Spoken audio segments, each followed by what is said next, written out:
வணக்கம் நண்பர்களே. இன்றைக்கு பால் பிரெண்டன் குறித்து பார்ப்பதாக இருக்கிறோம். பால் பிரெண்டன் குறித்து நம்ம ஏற்கனவே ரமணரை பற்றி பேசும்போதெல்லாம் குறிப்பிட்டிருக்கிறோம். அவர் ஒரு ஆங்கிலேயர். அவர் ரமணரை பார்க்குறாரு இந்தியாவில். பிறகு அவருக்குள் நிறைய ஆன்மீக மாற்றங்கள் ஏற்படுகின்றன. அவர் பின்னால் ஒரு பெரிய யோகியாக மாறுகிறார். அவருடைய நூல்கள் மிகவும் புகழ்பெற்றவை. குறிப்பாக இந்திய புதையல் ஒரு தேடல், இந்தியாவின் ரகசியங்கள், ஆன்மீக ரகசியங்கள் என்ற ஒரு டைட்டில் ஒரு புக் எழுதினார். அந்த புத்தகம் பல மேலை நாட்டு வாசிகளுக்கு போய் சென்றடைந்தது. அதன் விளைவாக அவங்களாம் இந்தியாவிற்குள் வரத் தொடங்கினார்கள்.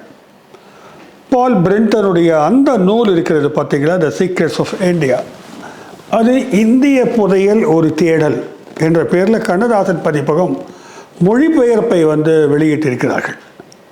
உன்னதமான குருவை தேடி ஒரு லட்சிய பயணம்னு அதுக்கு டைட்டில் கொடுத்துருக்குறாங்க. அதில் இருக்கக்கூடிய முக்கியமான தரவுகளை திரட்டி இன்றைய நம்முடைய உரை அமைவதாக இருக்கிறது. அது கடல் போல இருக்குது. நம்ம அதை ஸ்பூனில் எடுத்து கொடுக்கணும். பால் பிரெண்டனுக்கு இந்தியாவை பற்றி நிறைய தகவல்கள் கிடைக்கின்றன.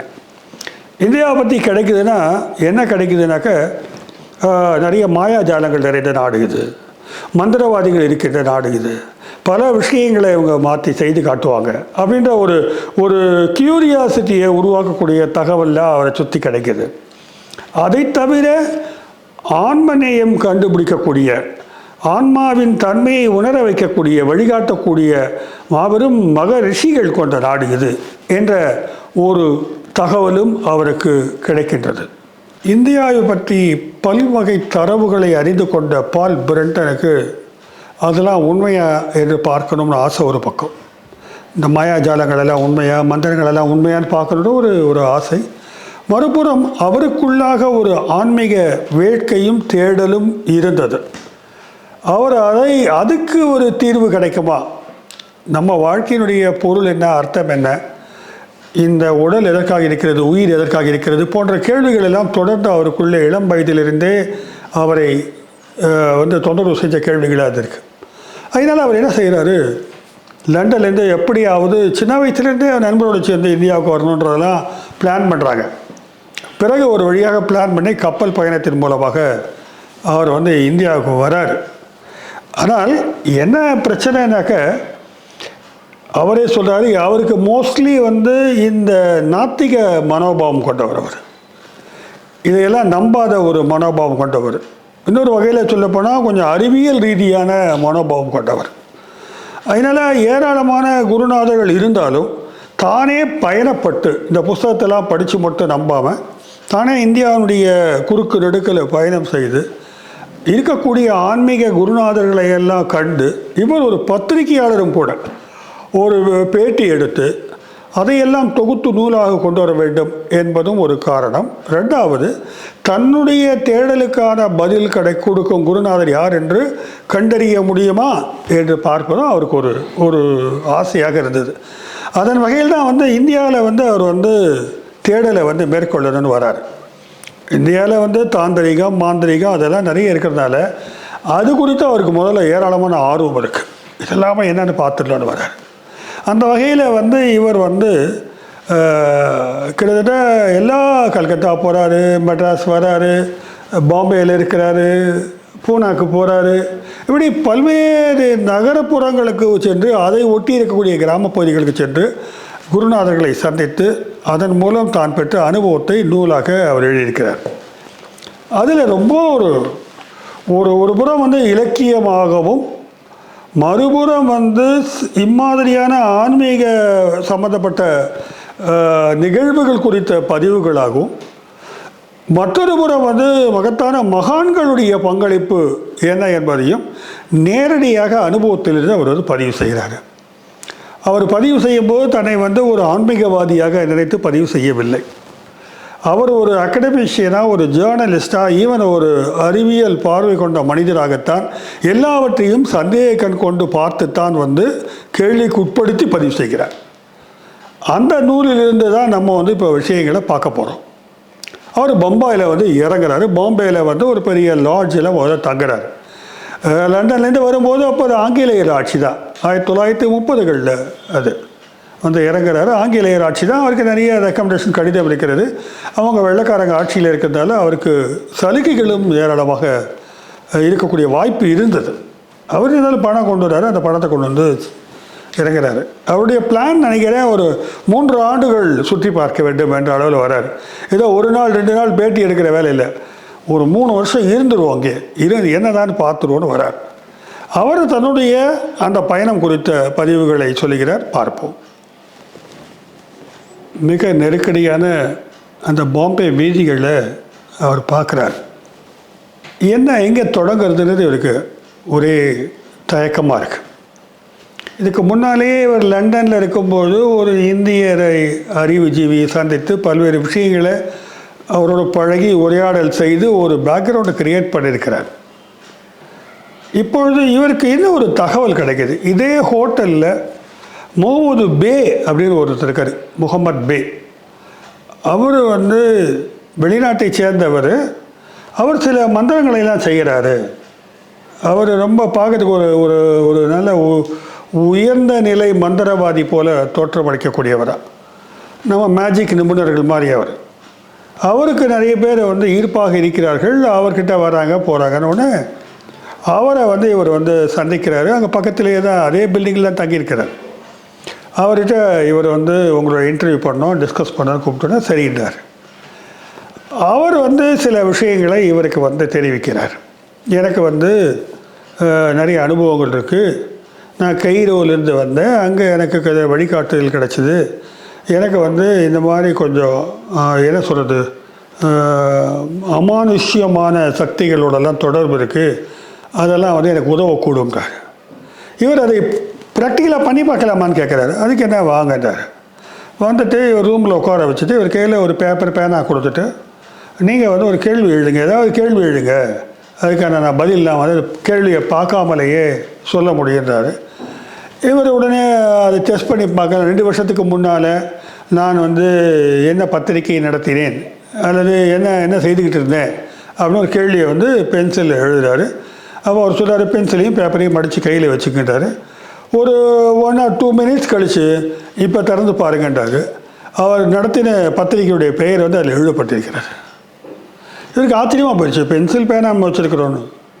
சரி, இன்னொரு முறை ட்ரை பண்ணலான்னு நினைக்கிறாரு. சரி, நான் வந்து 4 ஆண்டுகளுக்கு முன்னால் என்ன பண்ணேன் ஏதோ கேட்குறாரு அவர். திருப்பி அந்த பென்சிலில் இருக்கிற பென்சிலால் எழுதப்பட்டிருக்கிறது அவர் கொடுத்த தாளில். எனக்கு ரொம்ப ஆச்சரியமாக போயிடுது. இது என்னங்க, இது எப்படிங்க சாத்தியம் கேட்குறாரு. அப்புறம் அவரோட உரையாடல் தொடங்கினா அவர் சொல்கிறாரு, நான் வந்து நிறைய ஏவல் பேய்கள் எல்லாம் வச்சுருக்கிறேன், ஆவிகள் எல்லாம் வச்சுருக்கேன். ஒரு 30 ஆவிகளை என்னுடைய கண்ட்ரோலில் வச்சுருக்கேன். ஒவ்வொரு ஆவிக்கும் ஒரு வேலை கொடுத்து ட்ரெயின் பண்ணி வச்சுருக்கேன். ஆக்சுவலி உங்களுக்கு எழுதினது என் அண்ணனுடைய ஆவி தான் எழுதிச்சு. அவருக்கு வந்து பெருசாக எழுத படிக்க தெரியாது, அதனால் கையெழுத்து சரியாக இருக்காது. இப்படிலாம் நிறைய அவர் வந்து அந்த ஆவிகள் குறித்தெல்லாம் கதை சொல்கிறார். இவருக்கு ஒரு பக்கம் நம்புறதா ஒரு பக்கம் வேண்டாமா? இதான் தொடக்கமே. இப்படி தான் இந்தியாவில் வந்த உடனே முகமது பே தான் இவருக்கு தொடக்கம். ஆனால் அவர் சொல்கிறார், இட் இஸ் பாசிபிள். நான் வந்து இந்த ஜின்னு சொல்லுவாங்க இஸ்லாமில், ஜின்கள் வந்து அதான் அலாவுதீன் அற்புத விளக்கில் வர ஜின்னு. இந்த ஜின்களில் வந்து தீமை விளைவிக்கும் ஜின்லாம் இருக்குது. நான் அதெல்லாம் பயன்படுத்துறதில்லை. இன்னும் ஒரு லெவலில் போய் வந்து மனித ஆவிகளை மட்டும் தான் நான் பயன்படுத்துகிறேன் அப்படின்னு சொல்கிறார். ஆவிகள்லேயே பல விதம் இருக்குது. மனிதர்களாக இருந்து இறந்து போனவங்க ஆவிகள் வேறு, பிறப்பே வந்து பேயாக இருக்கக்கூடிய பேய் பிசாசுகள் வேறு. அப்படியெல்லாம் ஆவி உலகத்தை பற்றி அவர் ஒரு பெரிய விளக்கத்தை கொடுக்குறாரு. இது இவருக்கு முதல் கட்டங்களில் ரொம்ப சுவாரஸ்யமாக தான் இருக்குது. இதெல்லாம் என்னது தெரிஞ்சுக்கிற ஆர்வப்படுறாரு. அப்போ முகமது பே தான் வந்து இவருக்கு வந்து ஆவிகளின் மூலமாக இந்தியாவிற்கான ஒரு ரகசிய கதை வந்து திறந்து வைக்கிறார் என்று பார்க்குறோம். பிறகு அந்த பக்கத்தில் மெஹர் பாபான்னு ஒருத்தர் இருக்கிறார். அவரும் வந்து ஒரு குருநாதர் என்று கேள்விப்படுகிறார். பாரசீக குரு. அவர் கொஞ்சம் பக்கத்தில் இருக்கக்கூடிய ஒரு கிராமத்தில் ஒரு குகைக்குள்ளே அமர்ந்திருக்கிறார். அவரை பார்க்க நிறைய பேர் வந்துட்டு போகிறாங்க. அவர் பல ஆண்டுகளாக கிட்டத்தட்ட 1930கள் ஒரு போகிறார். 25லேருந்தே அவர் பேசுகிறத நிறுத்திட்டார். மௌன குருநாதராக இருக்கிறார். ஏதாவது பேசுனாங்க எழுதி தான் காட்டுவார் அவர். அவர் வந்து பிற்காலத்தில் வந்து வெள்ளைக்காரர்களுக்கும் பரிச்சயமான ஒரு குருநாதராக மாறுகிறார். ஆனால் ரொம்ப நாளைக்கு அப்படி இல்லைன்றார் இவர் எழுத்து மூலமாகவே பெரும்பாலும் வந்து தன்னுடைய சொல்ல வேண்டிய விஷயத்தெலாம் சொல்லுவார். மெஹர் பாபாவை பார்க்குறாரு இவர். மெஹர் பாபா இவரை வந்து வணக்கம் கூறி சைகையிலே வரவேற்கிறாரு. அப்புறம் அமர வைக்கிறாரு.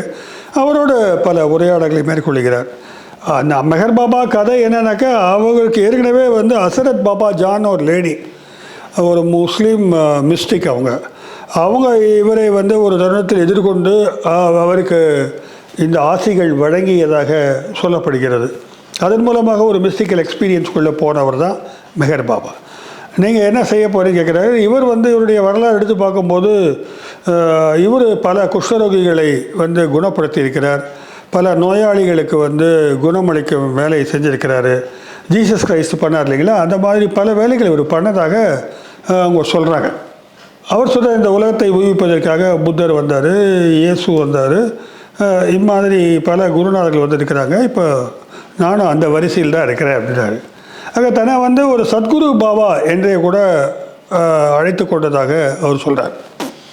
ஆனால் இவர் ஏமாத்துறவரான்னு பார்த்தா ஏமாத்துறவர் மாதிரி இல்லை. உள்ளுக்குள்ளே அவருக்கு உண்மையான ஒரு என்ன சொல்கிறது, அன்பு இருக்கிறது சமூகத்தின் மீது. சாதி மத பேதமற்ற இந்தியாவை படைப்பது தான் என்னுடைய நோக்கம் என்று அவர் சொல்கிறார்.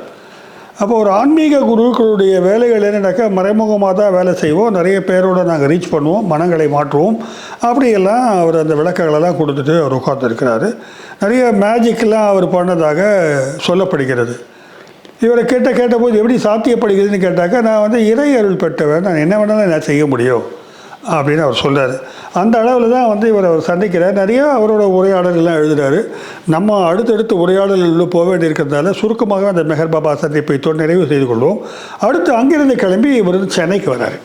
சென்னையில் தான் இவருடைய முக்கியமான ஆன்மீக அந்த என்கவுண்டர் வித் மிஸ்டிக் ஞானிஸ் வந்து ஏற்படுது. ஆக்சுவலி இவர் சென்னைக்கு வரத்துக்கு முன்னால் சந்தித்த மெஹர் பாபா இவருக்கு குருநாதராக இருந்து வழிகாட்டுலாம் சொல்கிறார். உலகத்தையே மாற்ற போகிறோம், நீ அமெரிக்காவுக்கு போ, என்னுடைய செய்திகளை கொண்டு போ, உனக்கு நான் எல்லா வழிகாட்டுதலை கொடுக்குறேன், என்னுடைய சக்தியை உனக்கு கொடுக்குறேன், ஆக்சுவலி மராட்டிய சிவாஜியை நான் தான் அப்படிலாம் அவர் சொல்கிறார். இந்த ஆன்மீக குருநாதர்கள் வந்து இம்மாதிரி தக்களை பற்றி கிளைம் பண்ணுறது வந்து வெள்ளைக்காரர்களுக்கு கொஞ்சம் கூட பிடிக்காது. இருந்தாலும் இவர் வந்து பொறுமையோடு சகித்து கொண்டு அவருக்குரிய அந்த மரியாதையை கொடுத்துட்டு வந்துடுறாரு. சென்னைக்கு வந்த ஏற்பாடு பார்த்தா, சென்னையில் அடையாறு பக்கத்தில் ஒரு ஹோட்டலில் தங்கல, அடையாறு பக்கத்தில் இருக்கக்கூடிய ஒரு அக்ரகார பகுதியில் தங்குறார். அவர் அந்த பகுதிகளை விவரிக்கும் போது ரொம்ப அழகான சாலைகள், ஒழுங்குபடுத்தப்பட்ட வீடுகள் இருந்திருக்கின்றன. நதி வந்து அடையாறு வந்து அப்படி பிரவாகித்து ஓடுகிறது. அந்த நதிக்கரையில் நடக்கிறதே சுகமான ஒரு அனுபவமாக இருந்தது. சென்னை எனக்கு ரொம்ப பிடிச்சி போகுது. இவர் வந்து ஒரு ஃப்ரெண்டு ஒரு படித்த ஒரு பிராமின் கம்யூனிட்டியை சேர்ந்த ஒரு நண்பரை வந்து உதவிக்கு எடுத்துக்கொள்கிறார். எதற்குனாக்கா டிரான்ஸ்லேஷனுக்கு. இவருக்கு தமிழில் ஒரு வார்த்தை மட்டும்தான் தெரியும். அது வணக்கம் என்ற வார்த்தையாக இருக்கலாம் என்று நான் யோசிக்கிறேன். ஸோ ஒரு ஆளை வந்து மொழிபெயர்ப்புக்காக கூட்டுக்கிறாரு. நான் வந்து இங்கே இருக்கக்கூடிய யோகிகளை எல்லாம் சந்திக்கணும், அப்புறம் ஆன்மீக ஞானிகளை சந்திக்கணும், இம்மாதிரியான மந்திர தந்திரம் செய்கிறவங்களும் பார்க்கணும் அப்படிலாம் சொல்கிறார். இது எப்படி செய்வது என்பது யோசித்து கொண்டிருந்த தருணத்தில் அவர் அந்த ஆத்தங்கரை ஓரத்தில் அவரும் அந்த நண்பர் நடந்து போகும்போது ஒரு யோகி ஒருவர் அவங்கள கிராஸ் பண்ணி போகிறாரு. இளம் யோகி. அவர் தலைமுடியில் ஜடா முடியோடு இருக்கிறாரு. நல்ல கருப்பாக இருக்கார். அவர் திடகாத்திரமாக இருக்கிறாரு. பாடியெல்லாம் நல்ல கட்டுமஸ்தாக இருக்கிறது. அவரை காட்டி இந்த பிராமண நண்பர் சொல்கிறாரு, அதை போகிறாரு பாருங்கள், அவர் யோகி. அவர் வந்து யாரோடையும் பேசுறது இல்லை, நீங்கள் விரும்பினா கூட நான் பேச விரும்புகிறேன்னு இவர் சொல்கிறாரு. நீங்கள் கேட்கலாம், ஆனால் அவர் பெரும்பாலும் வந்து சம்மதிக்க மாட்டார். எங்களுக்கெல்லாம் அவர் பார்த்தாலே பயம். அதனால் அவர் ஒரு கம்பீரமான தோட்டத்தோடு இருக்கிற ஒரு ஆளாக இருக்கிறாரு அப்படின்ட்டார். இருந்தாலும் இல்லை வாயா அப்படின்னு இழுத்துட்டு போய் இன்னும் வெளிநாட்டில் வந்திருக்கிறாரு பேசணும்னு சொல்கிறாருன்னா ஒரு முதல்ல இவங்களை மறிக்க விரும்பலை. அவர் கடந்து போயிட்டார். மறுபடியும் விரட்டிட்டு போய் கேட்குறாங்க. அப்புறம் அவர் எடுத்து பார்க்குறாரு. எதற்காக என்ன தெரிஞ்சுக்கணும்னு கேட்குறாரு. இல்லை, நான் வந்து யோக முறைகள் பற்றி அறிய விரும்புகிறேன், நான் இங்கிலாந்து வந்திருக்கிறேன், எனக்கு ரொம்ப ஆர்வம் அதிகமாக இருக்குது, அதனால் வந்திருக்கிறார். உண்மையிலேயே யோகா பற்றி தெரிஞ்சுக்க விரும்புகிறீங்களான்னு கேட்குறாரு. ஆமான்னு இவர் சொல்கிறார். சரி வாங்க அப்படி மரத்தடியில் நிழலில் உட்காருவோன்னு பனை ஓலைகளை போட்டு நிழலில் வந்து உட்காடுறாங்க. அப்போ இவர் கேட்குறாரு, நீங்கள் வந்து யோகத்தினுடைய இம்மாதிரியான முக்கியமான விஷயங்களாக மறைச்சி வச்சுருங்க, உங்களை மாதிரி குருநாதர்கள்லாம், வெளியில் சொல்கிறதே இல்லை. அதனால தான் வந்து அது வெளியில் யாருக்கும் தெரிய முடியாமல் போயிடுது, இந்த பலன் வந்து கிடைக்காம போயிடுது அப்படின்னு எடுத்தோடனே ஒரு விமர்சனம் வைக்கிறார். அவர் சொல்கிறாரு, ஒரு மன்னர் வந்து அவர்கிட்ட எக்கச்சக்க ஆபரணங்கள் இருக்கும், எல்லாத்தையும் ரோட்டில் போட்டு இந்தா பாருங்கன்னு காட்டுவாரா? அது தேவைப்படுறவங்களுக்கு மட்டும்தான் கொடுக்க முடியும். அது குரு பரம்பரையிலேயே அப்படி தான் சொல்லி இருக்குது. அது எல்லாருக்கெல்லாம் வந்து கொடுத்து அதனுடைய மதிப்பை இழக்க வைக்க முடியாது. யாருக்கு வந்து உண்மையிலே தேடல் இருக்கிறதோ அவர்களுக்கு தான் அது வந்து போய் சேரும் அப்படின்னு ஒரு தத்துவத்தை வழக்கம் போல வைக்கிறார்.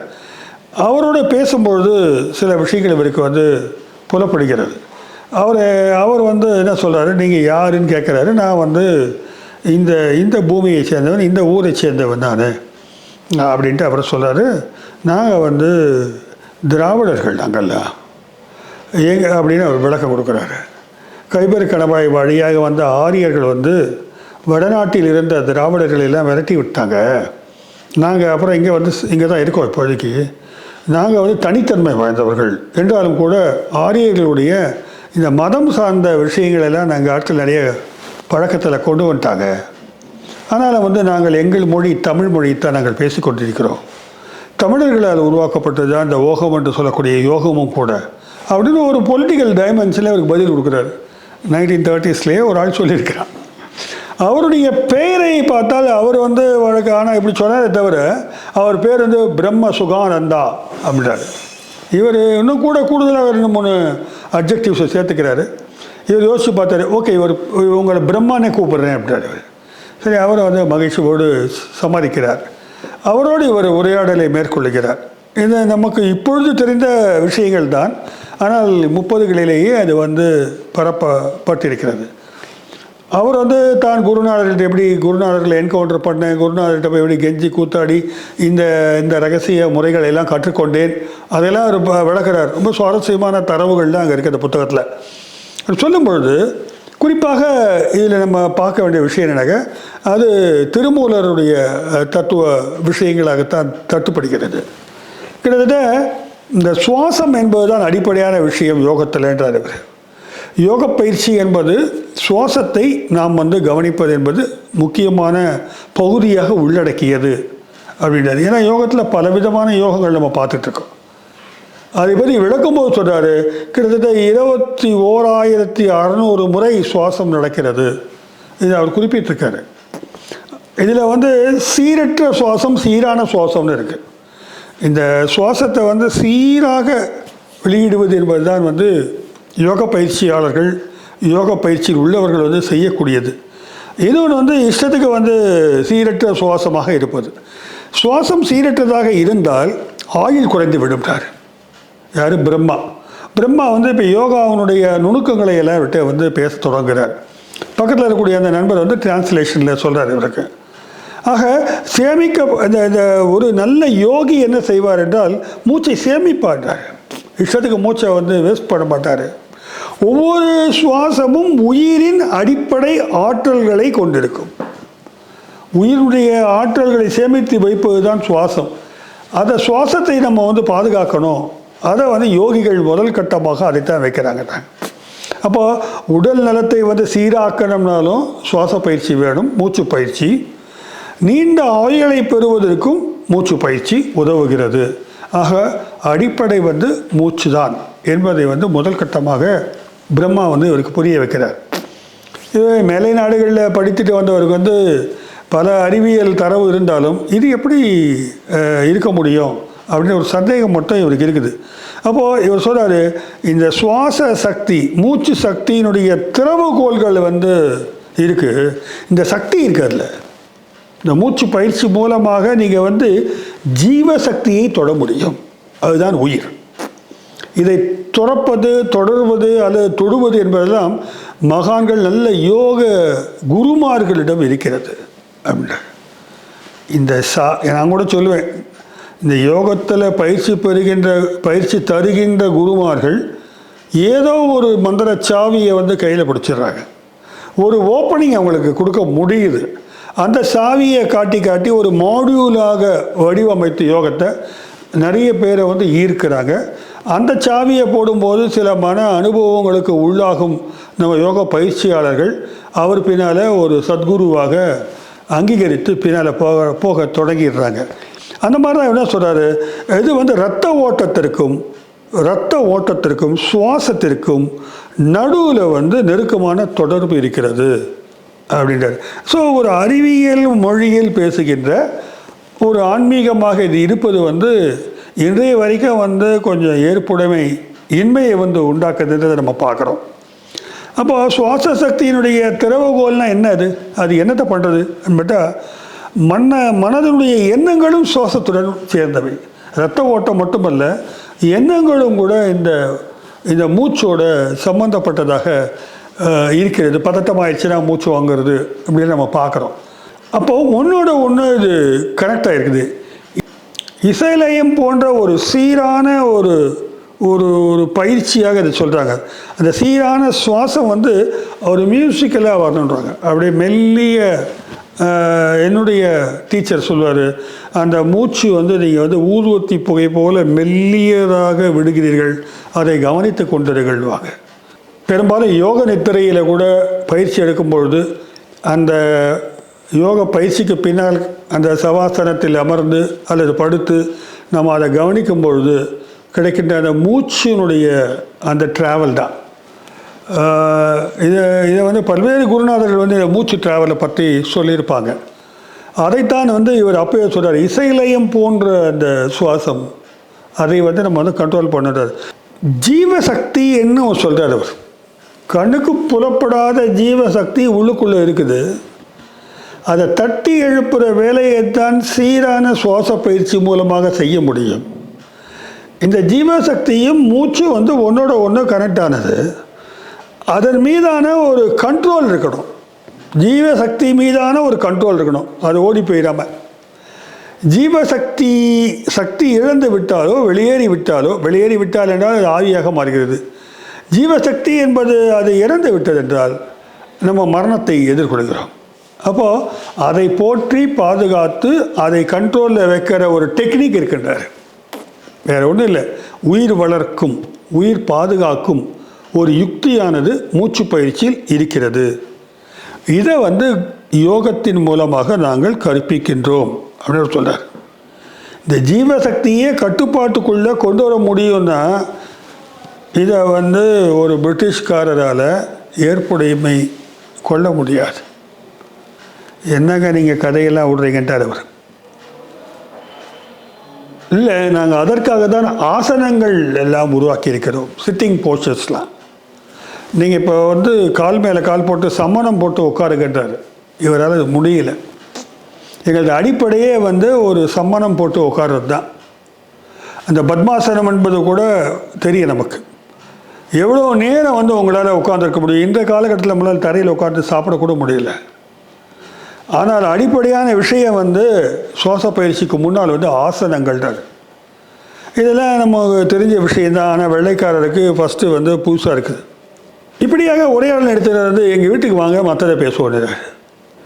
மறுநாள் அவர் வீட்டுக்கு போகிறாரு. இப்போ ஒரு ஒரு குடிசை ஒரு ஓரத்தில் தங்கியிருக்கிறார். ஒரு வீட்டினுடைய பின்பக்கத்தில் குடிசையில் இருக்கிறாரு. அந்த இவர் வரார் என்று சொன்ன விட அந்த முன் வீட்டில் இருந்த அம்மா வந்து இவரை வந்து அன்போடு முகம் கொண்டு வரவேற்கிறாங்க. அவங்க கருமை நிறம் படர்ந்தவர்களாக இருக்கிறார்கள்லாம் சொல்கிறார் இவர். அவங்க வந்து அழைச்சி போய் விட்டவுடனே இவர் வந்து பிரம்மா வந்து இவருக்கு சின்ன ஒரு பூ மாலையை போடுறாரு. ஐயோ, மாலையெல்லாம் வேணாண்டார். இருந்தாலும் வந்து வெளிநாட்டிலிருந்து என்னுடைய குடிலுக்கு முதலாக ஒரு ஆள் வந்திருக்கீங்க, வாங்கன்னு உட்கார வைக்கிறார். உட்கார வச்சு மிக ஆழமான உரையாடல்களை வந்து பிரம்மா நிகழ்த்துகிறார். யோக கலை பற்றி அவருக்கு வந்து தெளிவாக விளக்குகிறார். யோகத்தை ஒரு கலையாக வந்து எப்படி அனுபவிப்பது, அதை எப்படி பயிற்சி பெறுவது என்பதை பற்றி எல்லாம் வந்து ரொம்ப தெளிவாக அவர் சொல்கிறார். அவர் சொல்லும்பொழுது அவர் கேட்குறாரு, இஸ் இட் பாசிபிள் கேட்குறாரு. உடனே சொல்கிறாரு, ப்ராக்டிக்கலாக பாருங்கள். அப்படியே நான் ஒரு 10 நிமிஷம் வந்து மூச்சை வந்து ஃபுல்லாக வந்து நிறுத்திக்கிறேன். அந்த மாதிரி வந்து மூச்சை நிறுத்திக்கிறார். அவர் டெட் பாடி ஆகிட்டார். டெட் பாடியை ஆகிட்டு இவர் இதெல்லாம் வச்சு பார்க்குறாரு. ஈரப்பதிவு இருக்கா, பல டெஸ்ட்லாம் பண்ணி பார்க்குறாரு. ஒன்றும் இல்லை, அப்படியே பிணம் போல் கிடைக்கிறார். அவர் ஒரு 10 நிமிஷம் கழிச்சு மறுபடியும் வந்து மூச்சு வருது. இது இவருக்கு ரொம்ப இதான் ஃபஸ்ட் டைம் வந்து இப்படி ஒரு யோகத்தின் மீது இவர் வந்து நேரடியாக பார்க்குறாரு. அப்போது இந்த மூச்சு பயிற்சியின் மூலமாக வந்து ஒரு ஆள் வந்து அடக்கி வைக்க முடிகிறது அப்படின்னு அப்படின்றத வந்து காமிக்கிறார். பல ஆண்டுகள் கூட வந்து உயிர் இருக்கிறதையே காட்டாமல் இருக்கிற யோகிகள்லாம் இருக்கிறாங்கன்னு அந்த கதைக்கு வர்றாரு. இப்போ 1400 ஆண்டுகள் வயதான யோகிகள் எல்லாம் இருக்கிறாங்க அப்படின்றதுக்கான அத்தாட்சியாகத்தான் உங்களுக்கு இது செய்து காமிச்சேன்.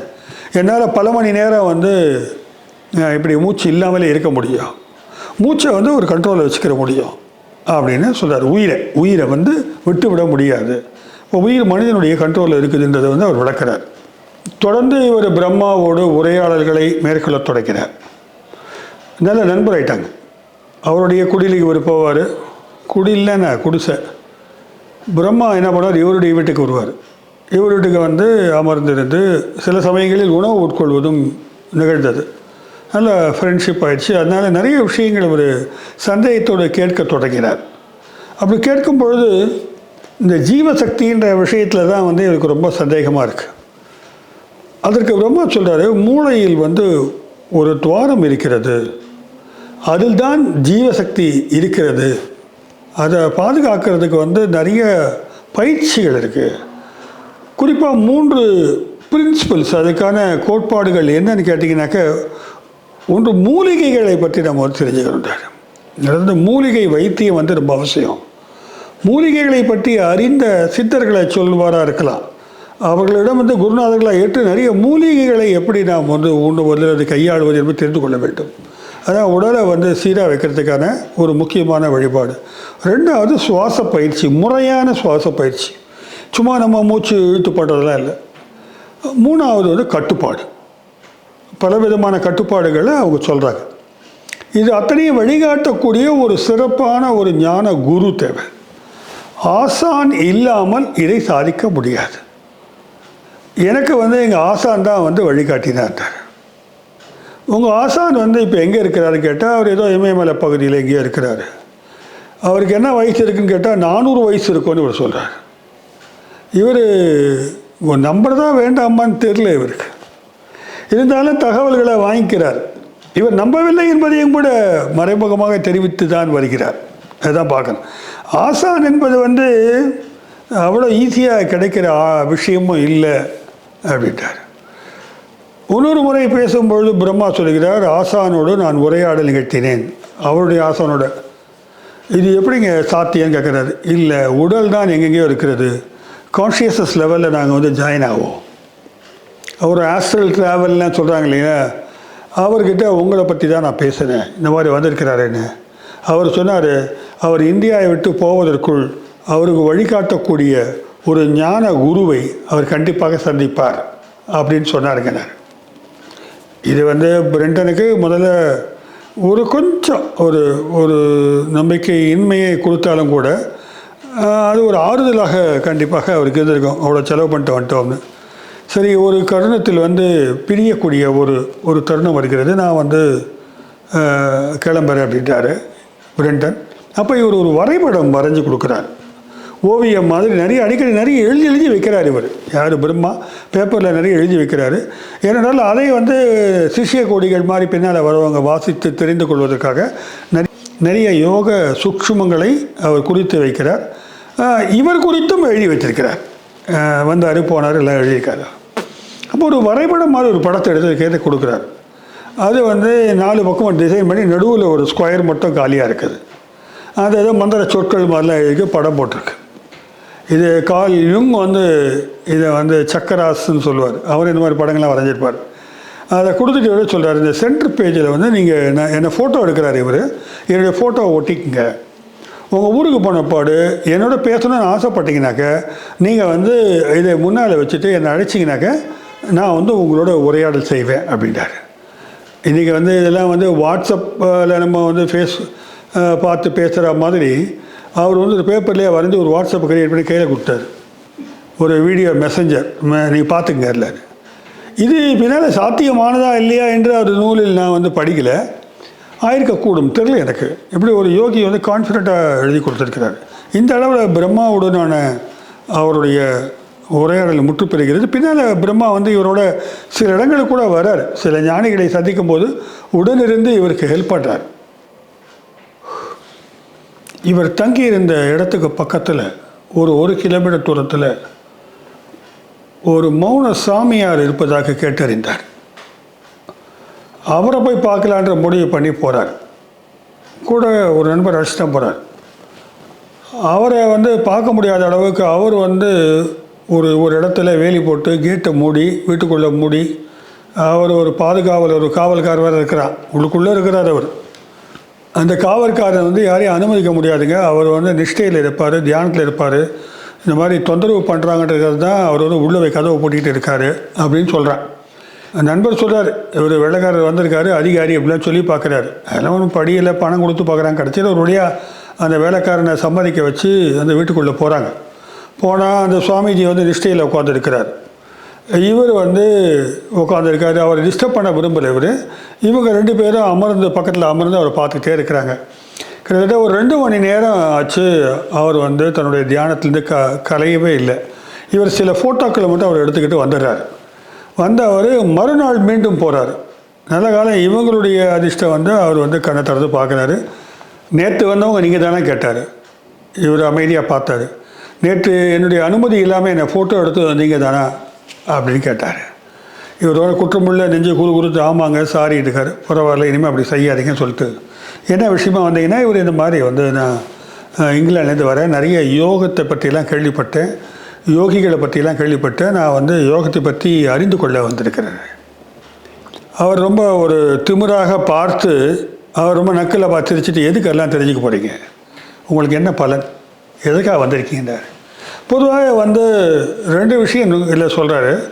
ஒன்று இந்திய யோகிகளோ இந்திய ஞானிகளோ பெரும்பாலும் வெள்ளைக்காரர்கள் வெளிநாட்டிலேருந்து வரவங்களை அதிகமாக அவங்க இன்ட்ராக்ட் பண்ணுறதும் இல்லை, மதிக்கிறதும் இல்லை.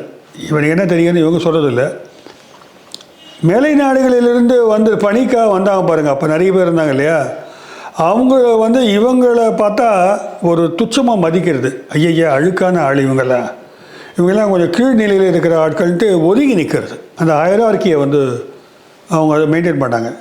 இவர் வந்தவொன்னே ஒரு வெள்ளைக்கார்ட்ட கேட்குறாரு, யோகிகள் பற்றி தெரியுமான்னு கேட்குறாரு. அந்த வெள்ளைக்கார ஆஃபீஸர் யோகிகள்னால் அது எந்த மாதிரியான விலங்கா மிருகமா இல்லை அது ஏதாவது பாம்பு மாதிரி ஐட்டமா எங்களுக்கு தெரியாது, நான் பார்த்ததில்லை அப்படின்னு சொல்லியிருக்காரு.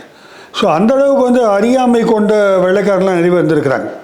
அப்படிப்பட்ட நிலைமையில் இவர் வந்திருக்கும் போது குருநாதர் என்ன சொல்கிறாரு, உனக்கு எதுக்கு இதெல்லாம் கிளம்புற வழியப்பார் அப்படின்ற மாதிரி சொல்கிறார். இல்லை நான் உண்மையிலேயே அதை அறிந்து கொள்ள ஆசையாக இருக்கிறேன் அப்படின்னு இவர் சொல்கிறார். ஆனால் அந்த குருநாதர் பேச மாட்டார். அவர் பேனால் தான் எழுதி காட்டுவார். அவர் பேனால் தான் எழுதுறார். ஒரு பேப்பர் பேனா வச்சுருந்தாங்க. அந்த மௌன யோகி இல்லையா அவர், அதனால் அவர் பென்சிலில் எழுதி காட்டுறார்.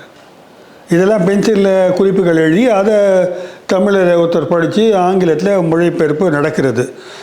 இப்படி சொல்லும் பொழுது நீங்கள் நல்ல பழுத்த யோகியாக இருக்கிறீங்க, உலகத்தில் ஏராளமான பிரச்சனைகள் இருக்குது, உலகத்தில் யுத்தங்கள் நடக்குது, மக்கள் வறுமையில் இருக்கிறாங்க, இதற்கெல்லாம் நீங்கள் ஏதாவது தீர்வு செய்யக்கூடாதா, இல்லை என்ன செய்யலாம் சொல்லுங்கள், நான் என்ன செய்யணும் சொல்லுங்கன்றார்.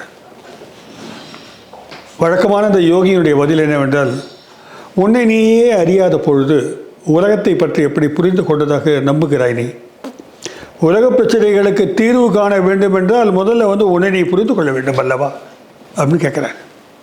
ரொம்ப அடிப்படையான இது ஒரு ஃபிலசாபிக்கலான பாயிண்ட். இதுதான் பின்னால் ரமணரும் கூட இதுதான் இவருக்கு போதிக்கிறார்.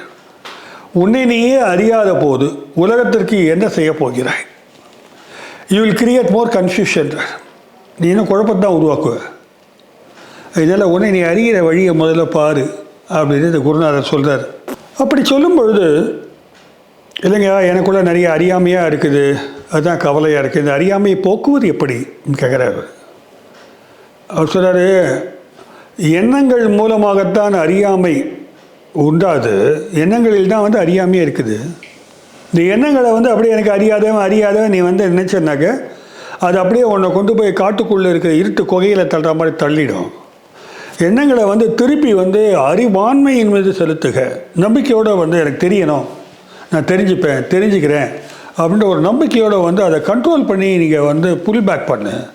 இல்லைனாக்கா எப்போவுமே நீ குழப்பமான இருளான ஒரு சிந்தனை பகுதிக்குள்ளே போய் மாட்டிக்கிடுவ. உனக்குள்ளே தெளிவை உண்டாக்கிக்கிறது ரொம்ப அடிப்படையான விஷயமாக இருக்குது. நம்ம வந்து ஞானிகள் ஒதுங்கி இருக்கிறாங்கிற விஷயம் இல்லை. நீ உனக்குள்ளே இருக்கிற ஞானத்தை உணர்ந்து கொள்ளும் பொழுது உன்னை நாடி வருவார்கள். எப்படின்னாக்கா இந்த பூவில் இருக்கிற தேனுக்காக வண்டுக்கள் வருவது போல உன்னிடம் இருக்கக்கூடிய அந்த நல்ல அந்த வழிகாட்டுதலை ஞானத்தை பெற்றுக்கொள்ள மக்கள் உன்னை நோக்கி வருவார்கள். நீ மக்களை நோக்கி போக வேண்டாம். அந்த அளவுக்கு அதுதான் ஞானம்ன்றது. அதற்கான முயற்சி தான் வந்து அடிப்படையை தவிர நம்ம வந்து மூச்சு பயிற்சி, தியான பயிற்சி இதெல்லாம் வந்து உடல் உடலை காப்பாற்றுவதற்காக அல்ல, உள்ளத்தில் ஒளி உருவாக்குவதற்காகத்தான் அப்படின்னு எழுதிட்டார். இது மிகப்பெரிய ஒரு அற்புதமான ஒரு ஃபஸ்ட் டைம் வந்து is encountering with a person. முதலாக ஒரு ஆள் வந்து உன்னை நீ அறிய வேண்டும்னு சொல்லக்கூடியது ரமணருக்கு முன்னாலே அவருக்கு வழிகாட்டினார் வந்து இந்த மௌன சுவாமிகள் தான். அதை இவர் உள்வாங்கிக்கிட்டு இதையே நிறைய யோசிக்கிறார். என்னை நான் கவனிப்பது என்றால் என்ன என்ற ஒரு உத்வேகத்தோடு பார்க்குறார். இன்றைக்கி நமக்கு அதானுங்க பிரச்சனை. உன்னை நீ பாருன்னா எத்தனை பேர் 1,00,000 பேர் சப்ஸ்கிரைபர் இருக்கிறாங்க. அதில் வந்து நிச்சயமாக வந்து எல்லோரும் ஒரு நாளாவது இந்த வார்த்தையை கேள்விப்பட்டிருப்பாங்க. எத்தனை பேர் உள்நோக்கி பார்த்துக்கிட்டு இருக்கோம்? உள்முகமாக உன்னை செலுத்துக சவால். பால் பிரிண்டன் சென்னைக்கு வந்தபோது ஒரு மஞ்சள் நிற ஆடை அணிந்த துறவியை சந்திக்கிறார். அவரே என்கிட்ட வந்து பேசுகிறார். நீங்கள் எதுக்காக வந்திருக்கீங்க கேட்குறாரு. நான் யோகாவெல்லாம் அறிந்து கொள்ளலான்னு வந்திருக்கிறேன் சொல்கிறாரு. நான் கூட யோகி தான் 3 வருஷம் ப்ராக்டிஸ் பண்ணுறேன்னு சொல்கிறாரு. ஆனால் வந்து பால் பிரிண்டனுக்கு அவர் மீது அவ்வளோ ஈர்ப்பு இல்லை. அந்த மஞ்சள் துணி அணிந்தவர் தான் சொல்கிறாரு, நீங்கள் வந்து சந்திக்க வேண்டிய நபர் ஒருவர் இருக்கிறாரு. உண்மையிலேயே நீங்கள் யோகியை சந்திக்கணும் அப்படின்னு நினச்சிங்கனாக்கா மகரிஷி ஒருத்தர் இருக்கிறாரு, அவர் நீங்கள் கண்டிப்பாக சந்திக்கலாம். அவர் எங்கே இருக்கிறான்னு கேட்குறாரு. அவர் சொல்கிறார் அருணாச்சலத்தில் இருக்கிறாரு சொல்கிறார். அருணாச்சலத்தில் ஆன்மீக ஒளியில் எங்கள் குருநாதர் இருக்கிறார், வந்து பாருங்கன்றார் அவர். அருணாச்சலமாக அதேங்க இருக்கின்றார், அதான் திருவண்ணாமலை. ஆனால் இவருக்கு வந்து டைம் இல்லை, இன்ட்ரெஸ்ட்டும் இல்லை. ஏன்னா இவரை சுற்றிலும் டெய்லி பார்த்தீங்கன்னாக்கா அவன் வந்து மோடி மஸ்தான் வேலை பார்க்குறவங்களாம் வந்துடுவாங்க. ஐயா உங்களை பார்க்க 2-3 மந்திரவாதி வந்திருக்கிறாங்க. அவங்க சில ஜிமிக்ஸ் எல்லாம் பண்ணி காட்டுவாங்க. இவருக்கு பணத்தை வாங்கிட்டு போயிடுவாங்க.